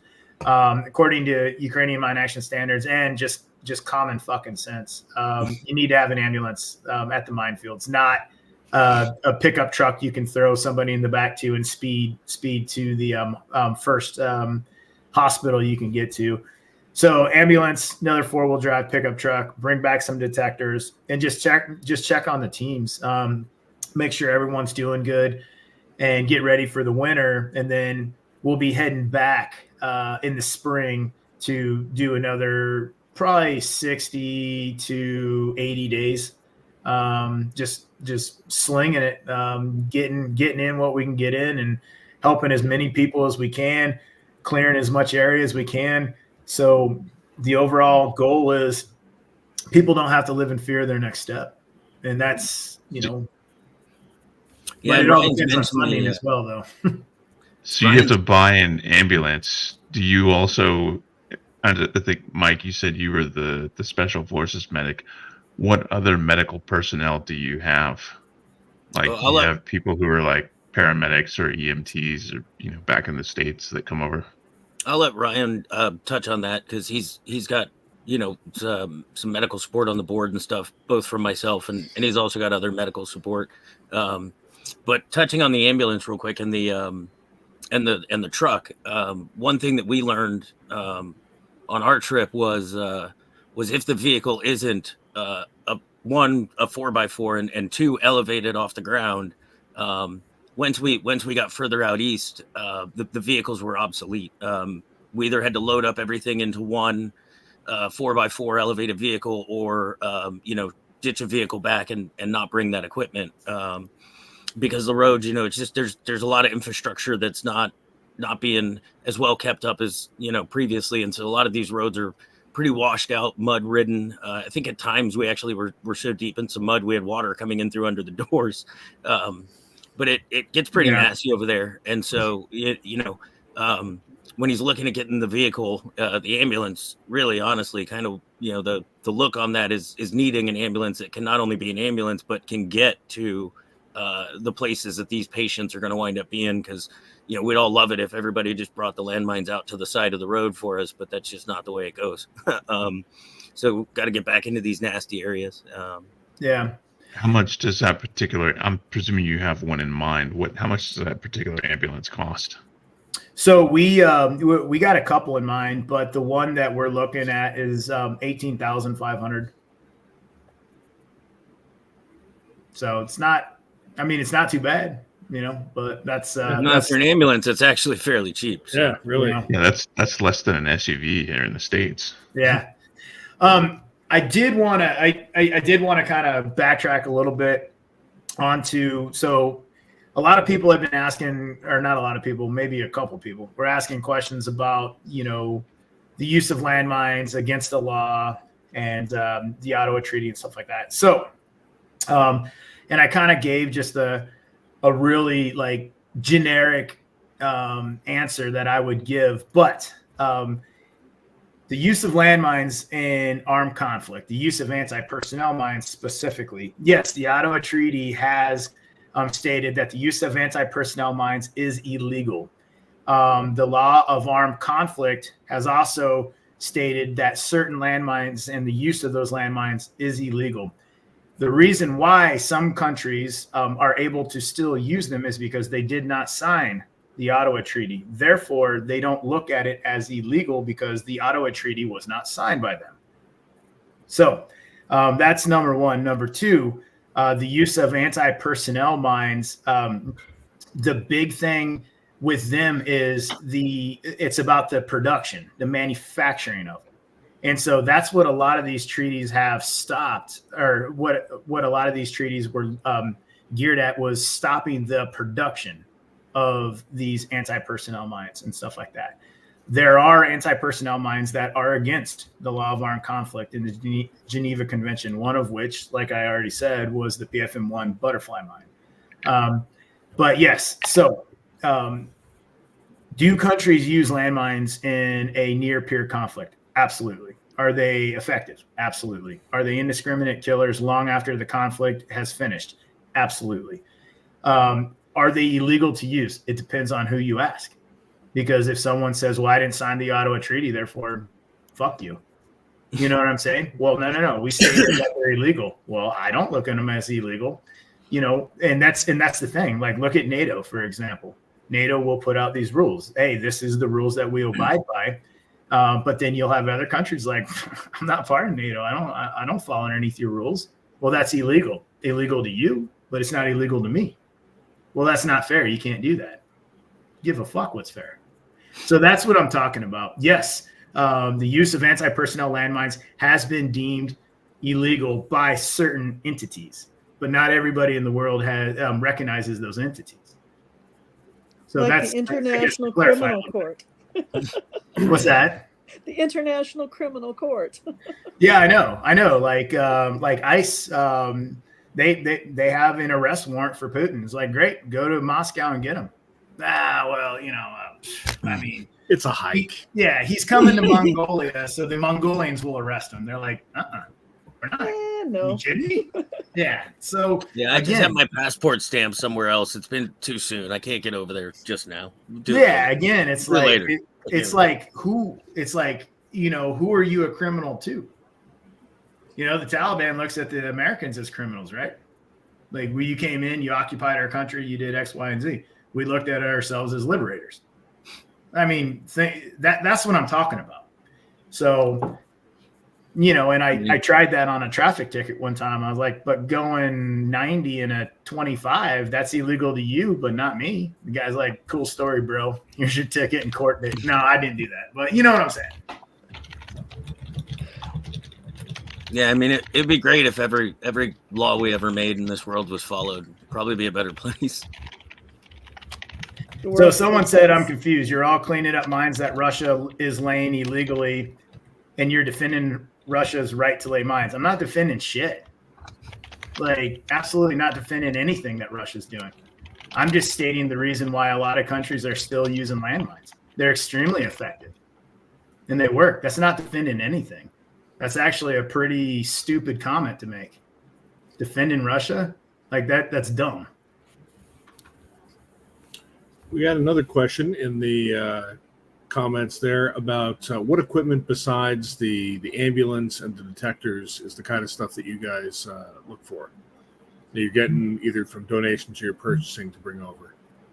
Yeah, absolutely. So remote pole equipment is huge. That's just being able to give the operator standoff when we remove these mines from the ground. Again, detectors is huge. Detectors is probably the biggest one that we do. But remote pole equipment, vehicles, but operational costs, that's huge. Being able to support yourself while you're on mission in Ukraine, being able to support your Ukrainian counterparts that are taking the real risks in removing these landmines and stuff like that. That's operational costs, I would say, is probably the biggest thing that we spend money on, and that's just being able to operate in Ukraine. Yeah, and Ryan's organization is well, not one of the only, is the only organization that has truly done it, the right way, where he came in, took his American 501c3 and opened a Ukrainian 501c3 and made his organization a Ukrainian-based organization. And he has also been working directly with the and I might butcher these acronyms and Ryan will correct them, but the MAC, the Mine Action Center in Ukraine, which is one of their organizations that runs both sides, both humanitarian and combat demining operations, and he's been directly coordinating and working with those guys in order to clean up kind of the operations of demining in Ukraine, getting some of these other organizations that are just kind of doing extraneous things. He's trying to pull that in with Ukraine and get everybody in underneath Ukrainian organizations working under Ukrainian rules and Ukrainian laws, so that all of this gets done correctly. Because organizations just pulling landmines out or just moving explosives around in any way, shape, or form, turns out sometimes when you pull a landmine belt, it's a defensive belt, and Ukraine was using it, and these organizations are running into these troubles because they're not coordinating centrally through the Ukrainian Mine Action Center and the DSNS. And really, that's one thing that Ryan and I worked on a lot while we were there, was building these coordinations and working with the organizations to build these relationships. And then he, obviously, long after I left, continued that and really, I'm sure he'll give a little bit on it, but blew up with how he's been coordinating and working together with the Ukrainian government, to try to alleviate this problem, because it's a hard problem to fix when you're talking about millions of mines, but as much as he can alleviate it. So I'm going to also capitalize on what you just said. Ukrainian defensive mine belts. So I'm going to go back to that comment that kind of got me fired up a little bit about us defending Russia that's illegally laying landmines. Ukraine also uses landmines. Ukraine has laid many minefields there. And you know what? They also signed the Ottawa Treaty, but I believe that they need it for their survivability. Landmines are a huge deciding factor of the Russian mechanized empire running through Kyiv or not. Ukrainians are dependent on landmines. They need those landmines in order to be able to hold off mechanized assaults onto their positions. So it's not just Russian mines we're removing either. They're both sides, Ukrainian mines. And it's not supporting Russia or supporting Ukraine. I support the innocent civilians that live there, that are caught in the middle of this conflict. They don't have a fucking choice, and they live in fear of their next step every single fucking day. That's what I do. I don't take sides in this conflict. I'm there for the innocent people that don't have a voice. No, it's funny. I'm pretty sure that every mine I watched you load into a truck had the same markings on it. It didn't matter where it came from. Exactly. And that's the thing, is it's a matter of removing something dangerous, not removing something that has to do with any side of any conflict or any political view or any other view other than protecting should add some people. whiskey to calm my nerves down a little bit. Sorry about that. Sorry about the rant. Didn't No. This is definitely a channel where we have seen a few rants in our history here. I'm not No, we haven't. Anyone that- Nobody here rants. I'm not saying it's anyone. We don't at allow all. ranting. Might be someone right They're there. begging to be Someone tamed. somewhere in this general area. Yeah. Somewhere over to my right. I got a good question here, though. Difference between anti-tank and anti-personnel mines. So anti-AT tanks, those are going to be your bigger. Those are going to be your bigger bangs. So like the TM62 or the anti-vehicle mine, which is most used in Ukraine. That one mine alone, I think. You guys can fact check me on it, please do. I think it's like 17.8 pounds of TNT, and that's going to take a tank tread off. You're going to disable that tank from moving forward with one TM62 anti-tank mine. They're 26 pounds or 27 pounds total. 17 of it is TNT, and very, very simple mechanical fuse. But it also, if not tampered with, it takes about 300 to 350 pounds of pressure to set that mine off.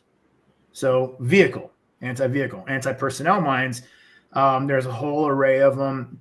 You can go from directional charges like a Claymore, for instance, a Mon 50, or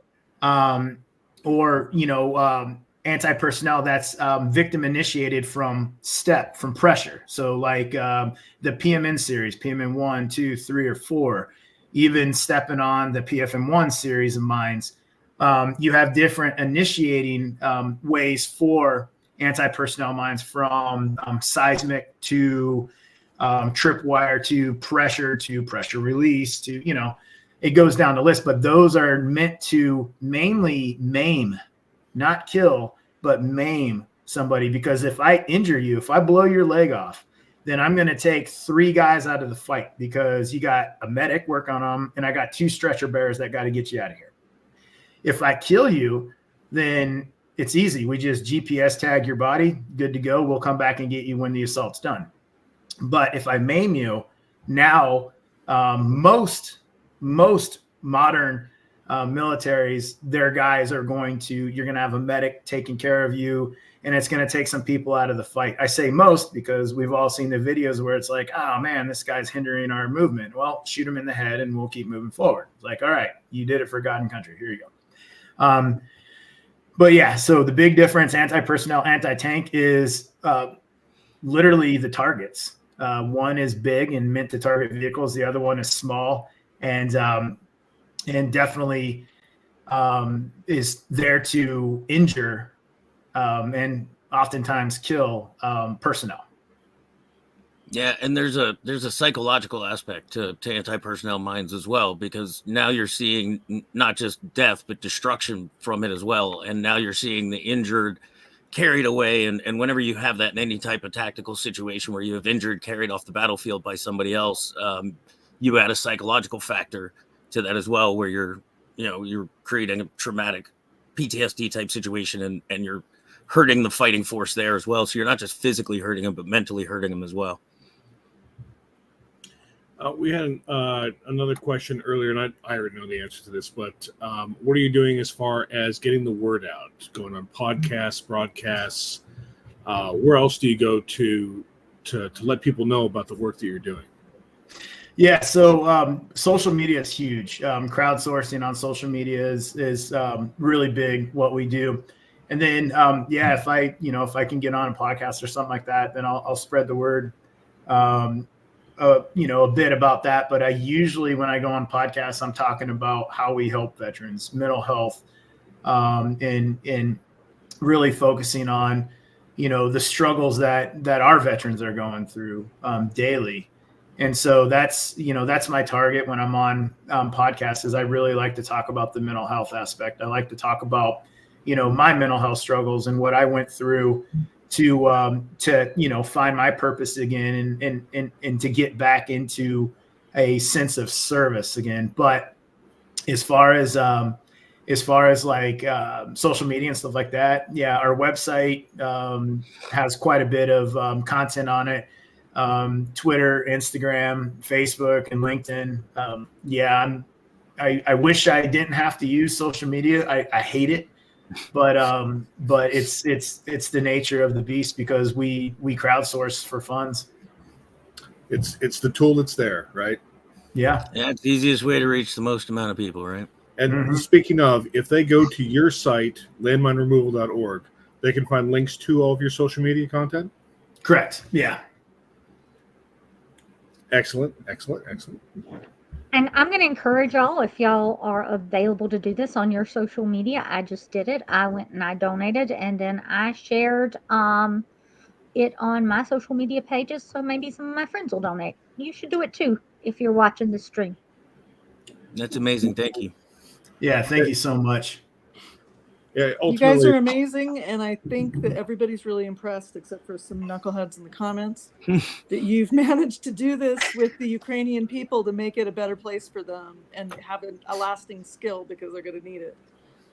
Yeah, I supported Mine for Ukraine and empowering those veterans, those Ukrainian veterans and U.S. veterans that'll go over there and help them out, empowering them for a continued sense of service to make Ukraine mine free. I love Ukraine, and I believe in our mission. But again, you can't look at it black and white. Like, you have to understand, yes, the Ukrainians use landmines, and they absolutely need to, or else you would just get ran through.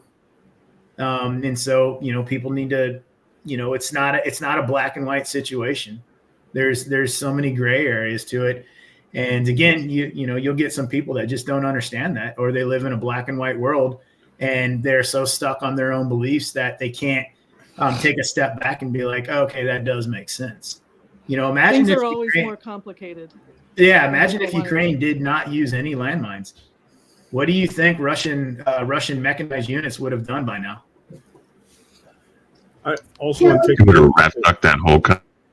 And take a moment to emphasize that a lot of us have seen what's going on in Ukraine, or at least some videos, and these two gentlemen have actually been there in it and know far better than us just how bad it is on the ground there.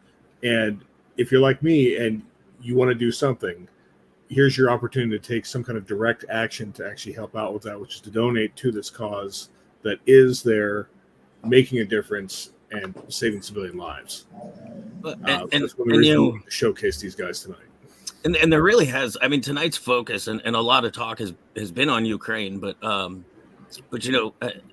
I know Ryan, and I do know that he does have a mission that extends past Ukraine and extends into other parts of the world. And his vision is, in the long run, to remove the landmines from everywhere, right? He truly does believe in his mind that no person walking on this planet that isn't fighting a war should live in fear of stepping their next step on something that'll take their life or hurt them. Because, obviously both of us have been injured in combat. His was much more substantial than mine, but at the same time, it's pretty devastating. It's a change of your life. And, for those of us that volunteer for that, we volunteer to go to war. We volunteer for fight. We accept that risk, that there's a chance that we might get hurt, injured, maimed, or killed. But, for somebody just walking back and forth to school, trying to get some math done at 12 or 13 years old, they didn't sign up to step on a landmine. And although we did focus a lot and talked a lot about Ukraine, because Ryan has spent a lot of time and done a lot of missions there, I personally know that he has a focus worldwide and would love to be able to move his mission from Ukraine to Africa and the Middle East, some of these places that are now trying to rebuild after decades of war. He's got his sites there, and he's looking to extend his mission and his help with veterans and fixing these war-torn countries to other places. I do know that. So, it really is it really is amazing to see that you guys are applying your skills like this to really make the world a better place. Like, a lot of people talk about, be positive, make the world the way you want to see it. When you guys are actually doing it. So I thank you, and I know that a lot of our guests and comments have been thanking you guys as well. Yeah, no, thank you guys. Yeah, this has been awesome, man. I appreciate you guys having me on, and even even with some of the comments, getting me fired up. Like, that's what's so amazing about this platform and about the opportunities that we have you know, as Americans is we can have these conversations and you know, disagree and go back and forth about it. But I bounced him. Sorry. Yeah, what's awesome about it is yeah, we're allowed to, you know, we're allowed to voice our opinions about it. The time when I get fired up is when people voice opinions not based on any facts at all. You know, that's when I'm just like, you're an idiot. Like, do a little bit of research before you start to voice your opinion, because number one, you're going to make yourself look like an idiot. But number two, chances are really all you're trying to do is troll. And that's the one thing. When I said I hate social media, I fucking hate social media because people have forgot what it's like to get punched in the face for being an idiot. Yes, exactly. That's like every single day for me. It's so like many of his rants. It is. That is a Gen X opinion that's universal among us all, I think. Yeah. Like, if I said something wrong as a kid, I would get hit. Mm-hmm. That's a fact. Talk shit, get hit. Now we just have to Tim them. Yeah. You know, initially, like he's raising a point, and then the point was refuted, and then you went into a little bit of elaboration, and then he just like, I'm gonna keep on fucking. He's like, pay attention to me. Pay attention to me. Pay attention to me. I was like, motherfucker, shut up. And he's like, oh, I'm gonna walk right into your 3-meter kill zone. Okay, let's see how that works out for you. Fuck me. Yeah, that's the stuff that bothers me right there. We're having such a nice time. If we were in a panel discussion where all of us were sitting face to face, there's a lot of different tones and questions that are asked because people are like, okay, this could turn into a Jerry Springer show real fast. So let me try to tailor kind of what I'm going to say here, but get behind a keyboard. And that, oh man, now that you guys got me fucking fired up, that's the problem with our country right now, is we no longer have the interpersonal skills that are required for human beings to properly communicate with each other. Our youth, we failed our youth with social media. We failed our youth with everything that they can take in now, because what you take in is what you're going to become. Well, the fact that people don't have the ability, or they no longer possess the fucking skills to talk to each other because of social media. Like, hey, dude, how you doing? And I get 17 emojis that's supposed to tell me you're doing good. What in the fuck?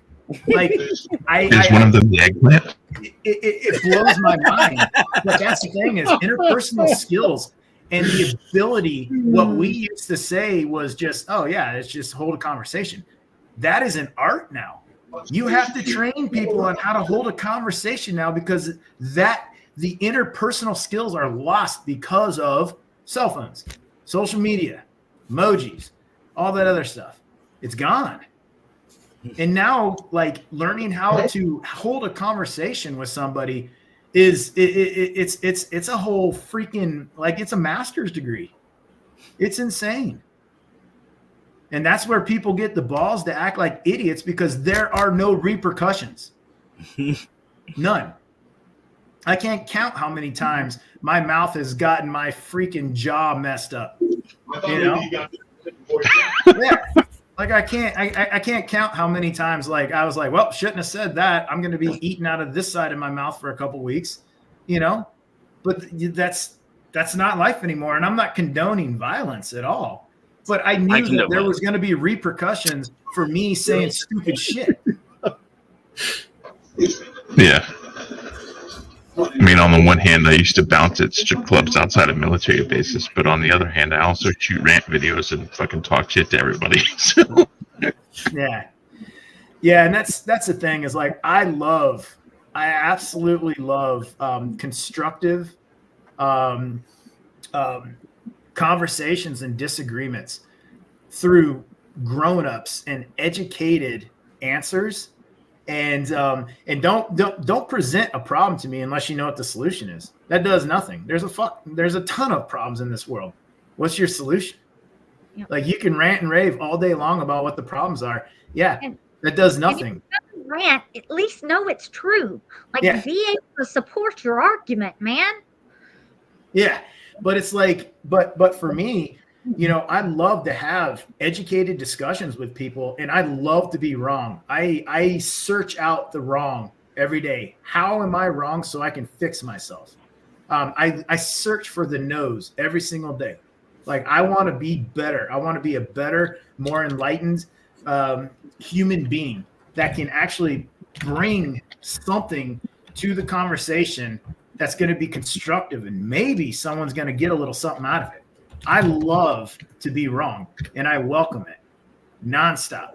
But don't be a fucking asshole and a jackass and uneducated idiot about it because you're protected by your keyboard and there's no repercussions. Like, that's stupid. Like, go and educate yourself and then hold an actual discussion with somebody that not only are you going to learn something from, don't hold a discussion to prove somebody's wrong. Like, I'm going to rub this in his face or her face. Don't do that. Go to a conversation or discussion to learn from each other.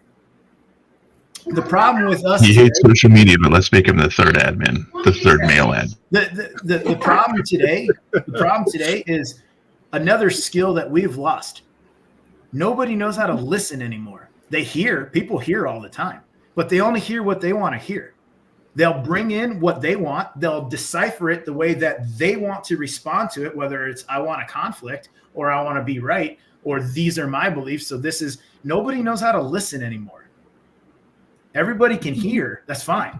You got 2 fucking ears. Got it. Think you got it. But nobody knows how to listen. Actually listen. Sit back and let somebody teach you something, whether you agree with them or not. Whether you think they're an idiot or not, you can always learn something from somebody. If you put your pride to the side, suck your ego up, and go at the conversation with constructivity. Is that a word? It is now. Sure. Go at It the is now. conversation to be constructive, to not only learn something from them, but maybe then also they'll learn something from you. And man, how do you build bridges? Well, geez, let me go to the House, the legislative branch, and let me talk to the 2 sides, and there you go, right there. Listen to each other and fucking try to learn something from each other. Communication that is going to help the overall good. In that case, it would be the country. But in our case, it's like the overall good could be expanding your mind or whatever it is. But search out ways to learn something new every single day, and you're going to be a better person for it. Dr. Phil said so. I think. Sure. You know what? We'll attribute it to him. No one can check it. So it's not like it's on the internet right now. Said there'd be no fact checks. Oh, I mean, I'll get roasted on stuff, but I just don't. Well, we all do. That's comes to the territory of being on here, but this is how we reach out to the world, right? This is how we make people aware that these things are happening. Well, it's kind of hard to say. All right. We're going to have to wrap it up because we've been almost 2 hours at this point. So for everybody that's watching that hasn't tuned in from the beginning, we've got Ryan and Mike from Tip of the Spear and Outside the Wire. One of the websites is pinned here on the screen, landmineremoval.org. And you guys are Army Special Forces veterans who are doing landmine clearance and removal, which I guess is basically the same fucking thing, I don't know, in Ukraine. Quick recap for everybody that's coming in at the very end here. And real quick, what is the best way that the average Joe can support you guys? I mean, the best way is landmineremoval.org. And I mean, you can not only reach out to us on there, but, you can follow along as well. That has all the social media links there. It also has our donation page and stuff like that. But the biggest thing that I ask people to do, if they want, again, it's up to you, but just spread the word. That's huge. There's, I loved that comment that was like, hey, what about the Princess Diana Initiative and Halo Trust? And absolutely, like, there are a lot of foreign NGOs that are doing such amazing work in the landmine, in the demining sphere around the world, and Halo Trust is probably the top. But there's also American organizations that are starting to step up and do some of the same stuff. Not at the same level as Halo. Halo is varsity, and we're, like I said earlier, I hope to be a quarter or half of what they are. Absolutely amazing. But there are American organizations, veteran-owned and operated organizations that are out that are doing high-risk humanitarian work, and in my opinion, my humble opinion, are doing really good work around the world. Helping people out. So, yeah, and I saw a lot of comments talking about Ryan's quick sense of humor. I've known it for a while now. But if you enjoy Ryan's quick sense of humor and his unfiltered English, because that's what you always get with Ryan, is unfiltered English. I'm trying to work on it. Yeah, is keeping up. No, don't work on it. Not on this channel. No. Keep it up with his social, because he gets even funnier when he throws in some nicotine and he's standing in a minefield. So it's great. It's great. Put in a fat lipper and go and start removing landmines. Oh man, fat lipper, hell yeah! All right, okay. That's a good day right there. We gotta have you guys. What's the next time you guys are going to be back and have a little bit of downtime? Because I definitely want to have you guys on the show. We don't even have to talk about shit. We can just like drink and talk shit. Yeah. I mean, I'll take off in November, but basically January, February, I'm game. Yeah, and then probably head back and probably do the same thing we did, Mike, in 2023. Probably head back in March. That's when the ground starts to, if they get a thermofrost. Last winter, we were able to work all winter long. It just didn't freeze, the way that it normally does. But this winter, they're expecting it to be really, really cold. So we'll probably about the middle to the end of December. That'll be it until the ground starts to thaw out. So we'll have like a Christmas or a New Year's show with Tip of the Spear and Outside the Wire. Probably we won't talk about anything. We'll just be like, we're gonna drink fucking eggnog and rum. Probably not Christmas, because I'll walk out and like bitch slap the Christmas tree, kick a puppy dog, and probably go to a third grade classroom and try and fight everybody in there. But I got pretty good odds there. But planning on making some apple pie. This so maybe I'll have apple pie for Christmas. Tim's had mine before. Nice. Yeah, I would love it, but my waistline probably would be like, I mean, just throw some extra sit-ups in. Pick your poison. Pick your poison. But all right, guys, this has been awesome, man. Thank you so much. Thank you. Great Thank you so much for being here. This is the best show that we've done so far, and probably 30 years from now, this will still be like the best show. Everybody in the comments, man. Thank you guys so much. Even the jackassery, you know what? They have the right to be jackasses, and I thank them for tuning in and everything like that. Just absolutely. But I just saw a post: go out and vote. I just voted today. Go out and vote. A lot of good Americans fought and died for your right to vote. Go out and vote. 100%. Absolutely. All right. Absolutely. All right, fam of Liberty, that's all we got for tonight. I mean, we probably could keep on going for like another hour, but we're just not, because people want to get drunk, get high, get paid, whatever. So thank you guys, Ryan and Mike from Tip of the Spear and Outside the Wire, for everything that you do. Thank you for being on the show. Thank you to Admin Elo, Admin V, Admin Matt, and I'm just going to thank myself. You know what I'm saying? Later. Yeah. Anyway, all right. Well, we were this close to making it through a broadcast. Not talking about big shit. This close. We were this close. Y'all know the 2 claps in the Rick? 2 claps in the Rick? Woo! All right, guys. Thank you. All right, y'all have a good night. Thanks, guys. Bye, guys.